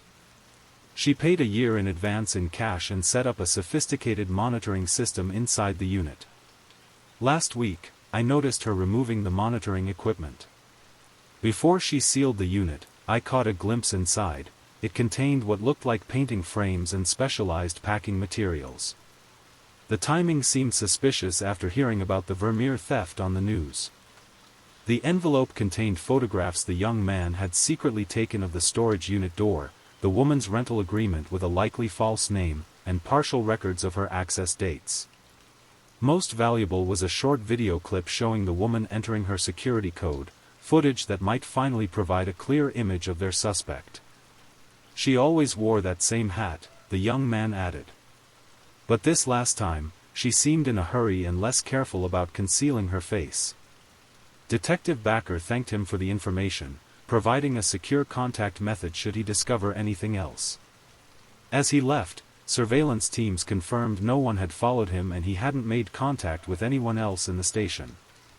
Back at the investigation headquarters, the team reviewed the new evidence. The video footage, enhanced by technical specialists, provided their first clear image of the mystery woman, slender, mid-40s, with distinctive facial features that could finally be run through identification databases. The storage facility information offered an immediate lead. If the Rotterdam unit still contained evidence connected to the theft, they needed to secure it immediately. "We'll need a warrant," Meyer noted, already contacting the prosecutor's office. "And we'll approach with full tactical support. If this facility contains the stolen paintings or evidence of forgery operations, it represents an extremely valuable target that may be under surveillance by the theft organization itself." As preparations for the Rotterdam operation began, the facial recognition search yielded results. The mystery woman matched identification records for Marguerite Solin, a French conservator who had studied at the prestigious Institut National du Patrimoine in Paris before disappearing from professional circles nearly 15 years ago. Her thesis research focused on Dutch Golden Age painting techniques, Hendrik noted as he reviewed her academic history. Specifically, she studied the material composition and methodologies of Vermeer and his contemporaries. She would possess exactly the expertise needed to create convincing forgeries. The anonymous tip had provided the breakthrough they needed. After nearly 2 weeks of investigation, they had identified a key figure in the theft operation and located a facility potentially connected to the stolen artworks. Whether this would lead them to the missing Vermeer paintings remained uncertain, but for the first time since the theft, there was cautious optimism among the investigation team. As evening approached and the rain continued its gentle pattern against the windows, Inspector Meyer finalized plans for the Rotterdam operation. The storage facility would be placed under surveillance overnight, with the raid scheduled for early morning, potentially bringing them one step closer to recovering 3 irreplaceable masterpieces and unraveling a sophisticated criminal enterprise years in the making. Dawn broke over Rotterdam with muted gray light filtering through persistent rain clouds. The port city, accustomed to early movement, was just beginning to stir as Inspector Meyer's team took their positions around the storage facility. The nondescript building, a modern concrete structure with rows of identical rolling doors, sat in an industrial area near the harbor, chosen perhaps for its anonymity among similar warehouses. The tactical team moved with practiced efficiency, securing the perimeter while plainclothes officers maintained surveillance from unmarked vehicles. At precisely 5:30 a.m., with the warrant secured and all personnel in position, Meyer gave the signal to proceed. The facility manager, bleary-eyed from being awakened so early, provided access to the main security systems. The unit identified in the anonymous tip, number 217, was located in a climate-controlled section of the building, accessible through an interior hallway with additional security measures. These units rent for premium rates, the manager explained, leading them through the facility. They maintain constant temperature and humidity levels, with independent power systems and air filtration. They're typically used for wine collections, sensitive electronics, or valuable collectibles. As they approached Unit 217, Inspector Meyer motioned for the tactical team to take position. The storage unit, unlike the standard rolling doors in other sections, featured a heavy security door with an electronic lock system. The manager used his override code to disable the lock, stepping back as the tactical team prepared to enter. Amsterdam Police. We have a warrant. Meyer announced firmly but without shouting, as the door swung open. The tactical team entered first, quickly confirming the unit was unoccupied. What they found inside, however, exceeded their expectations. The space, approximately 5 meters by 4, had been transformed into a miniature conservation studio. One wall was lined with specialized storage racks designed for paintings. Opposite stood a workbench with conservation tools, pigments, and technical equipment for analyzing artistic materials. And there, secured in custom-built transport frames, were the 3 Vermeer paintings. Hendrik, who had been brought along to verify the artworks, stepped carefully into the unit after it had been secured. His hands trembled slightly as he approached the paintings, eyes widening in professional assessment. These appear to be the originals, he confirmed after several minutes of close examination. I'll need proper equipment to verify absolutely, but the brushwork, craquelure patterns, and pigment characteristics are consistent with Vermeer's known techniques. They seem undamaged. The recovery team documented everything meticulously, photographing the unit's contents, collecting samples for forensic analysis, and carefully packing the paintings for secure transport back to Amsterdam. Beyond the paintings themselves, the storage unit contained a wealth of evidence, detailed notes on security systems, architectural plans of several European museums, forged identification documents, and specialized equipment for defeating alarm systems. Most significantly, they discovered 3 partially completed canvases that appeared to be forgeries of the stolen Vermeers, extraordinary replicas that might have fooled all but the most discerning experts. The forgeries remained unfinished, suggesting the theft had proceeded faster than the preparation of their replacements. She was planning to substitute these forgeries once they were completed, Hendrik noted, examining the replicas with professional admiration despite himself. The technical skill is remarkable. She's replicated Vermeer's underlayers and preliminary sketching exactly. By mid-morning, the paintings had been transported under heavy security back to Amsterdam, where further authentication and examination could be conducted in the Rijksmuseum's conservation department. Meanwhile, the investigation shifted focus to locating Marguerite Solien, now their primary suspect not just in the Vermeer theft but potentially as the master forger behind multiple art crimes across Europe. Financial investigators continued tracing the complex web of transactions connected to the Luminescence Foundation, hoping to identify the organization's leadership and financial backers. Their efforts revealed a sophisticated laundering operation that had moved millions of euros through art purchases, gallery investments, and conservation grants over 15 years. 3 days after the recovery of the paintings, a breakthrough came from an unexpected source. Willem Clausen, the director of the Vermeer Gallery, requested an urgent meeting with Inspector Meyer. Upon arrival at police headquarters, Clausen appeared distressed, his normally impeccable appearance somewhat disheveled. "I need to make a confession," he began once seated in Meyer's office. "I've been withholding information relevant to your investigation." Over the next 2 hours, Clausen revealed an extraordinary story.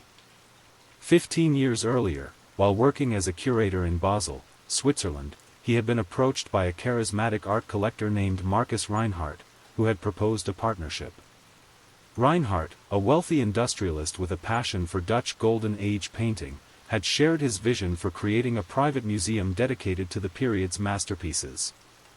"He spoke about art with such passion, such knowledge," Clausen explained. He lamented how many masterpieces remained in storage in major museums, rarely seen by the public. He believed these works deserved to be displayed and appreciated. At first, Clausen had been enlisted merely to provide expertise and connections, helping Reinhardt acquire pieces legitimately. But over time, the collector had revealed his true ambitions: to acquire specific masterpieces by any means necessary, creating perfect forgeries to replace them while the originals joined his secret collection. "I never participated directly in any theft," Clausen insisted, though his hands shook as he spoke. "But I provided information, made introductions to security specialists and conservation experts. I helped establish the Luminescence Foundation as a vehicle for building relationships with target museums." Most shockingly, Clausen revealed that Marguerite Solin, the master forger they were searching for, was actually Reinhardt's wife, a conservator whose genius for replication had made the entire scheme possible. "She can recreate any Dutch Golden Age painting with uncanny accuracy," Clausen explained. "She's spent decades studying the materials, techniques, even the specific canvases and grounds used by different artists.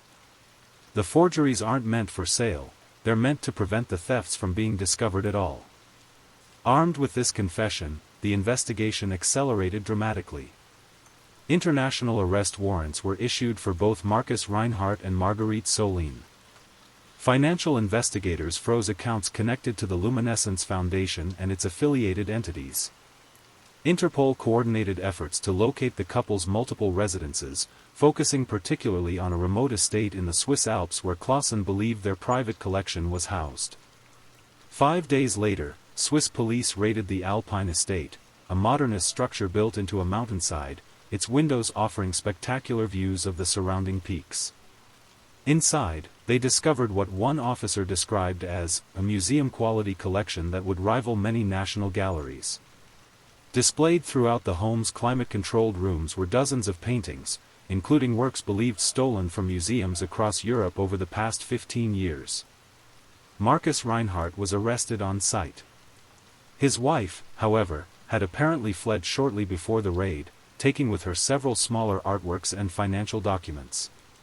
An international manhunt continued, with sightings reported in various European cities but no confirmed location. 3 weeks after the theft, the 3 Vermeer paintings were officially returned to the gallery in a private ceremony attended by the investigation team, gallery staff, and representatives from the Dutch Ministry of Culture. The paintings, confirmed as the authentic originals after extensive technical analysis, showed no damage from their ordeal. Hendrik, who had spent countless hours assisting the investigation, stood before the reinstalled paintings with a complex mixture of emotions: relief at their safe return, professional fascination with the technical brilliance of the thwarted forgeries, and lingering disbelief at Willem Clausen's betrayal. Inspector Meyer joined him in quiet contemplation of the artworks. "They're truly extraordinary," the inspector observed. "I understand better now why someone would go to such lengths to possess them." Hendrik nodded. "What I still struggle to comprehend is the mindset. creating a private collection that no one else could ever see or appreciate. Art exists to be shared, to speak across centuries. Hiding it away seems to defeat its very purpose. Some people confuse possession with appreciation, Meyer replied. For Reinhardt, owning these works, knowing he had achieved the impossible in acquiring them, became more important than the art itself. The case continued to unfold in the following months. Marcus Reinhardt faced multiple charges across several jurisdictions, eventually receiving a 15-year sentence for his role as the mastermind behind the theft ring. Willem Clausen, in exchange for his cooperation, received a reduced sentence of 5 years. Marguerite Solin remained at large for nearly a year before finally being apprehended in Buenos Aires, where she had been living under an assumed identity while attempting to establish connections with South American art collectors. The Luminescence Foundation was dissolved, its legitimate assets transferred to established museum conservation programs. More importantly, the investigation led to the recovery of 27 stolen artworks from various locations connected to Reinhardt's network, reuniting these masterpieces with their rightful institutional homes. For Inspector Meyer and his team, the case represented both a tremendous success and a sobering reminder of the patience and resources that sophisticated criminals could bring to bear.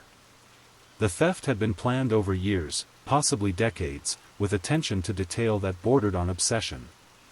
In many ways, this was less a theft than a long-term infiltration, Meyer observed during the final case briefing.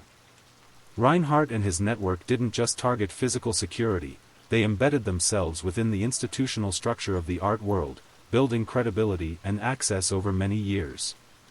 Only that level of patience and planning could have made such ambitious thefts possible. For the Vermeer Gallery, the aftermath brought significant changes. Security systems were completely redesigned with enhanced monitoring and authentication protocols. More fundamentally, the breach of trust led to a thorough re-evaluation of governance and oversight procedures across all levels of the institution. Hendrik, who was appointed interim director following Clausen's arrest, found himself reflecting often on the nature of art and its power over human imagination. The 3 Vermeer paintings, modest in size but profound in their quiet depiction of ordinary moments, had inspired both criminal brilliance and investigative persistence. They had survived centuries of history, and now this latest chapter in their existence, to continue their silent conversation with viewers. On a quiet afternoon several months after the theft, as rain fell gently outside the gallery windows, Hendrik watched visitors slowly circulating through the east wing.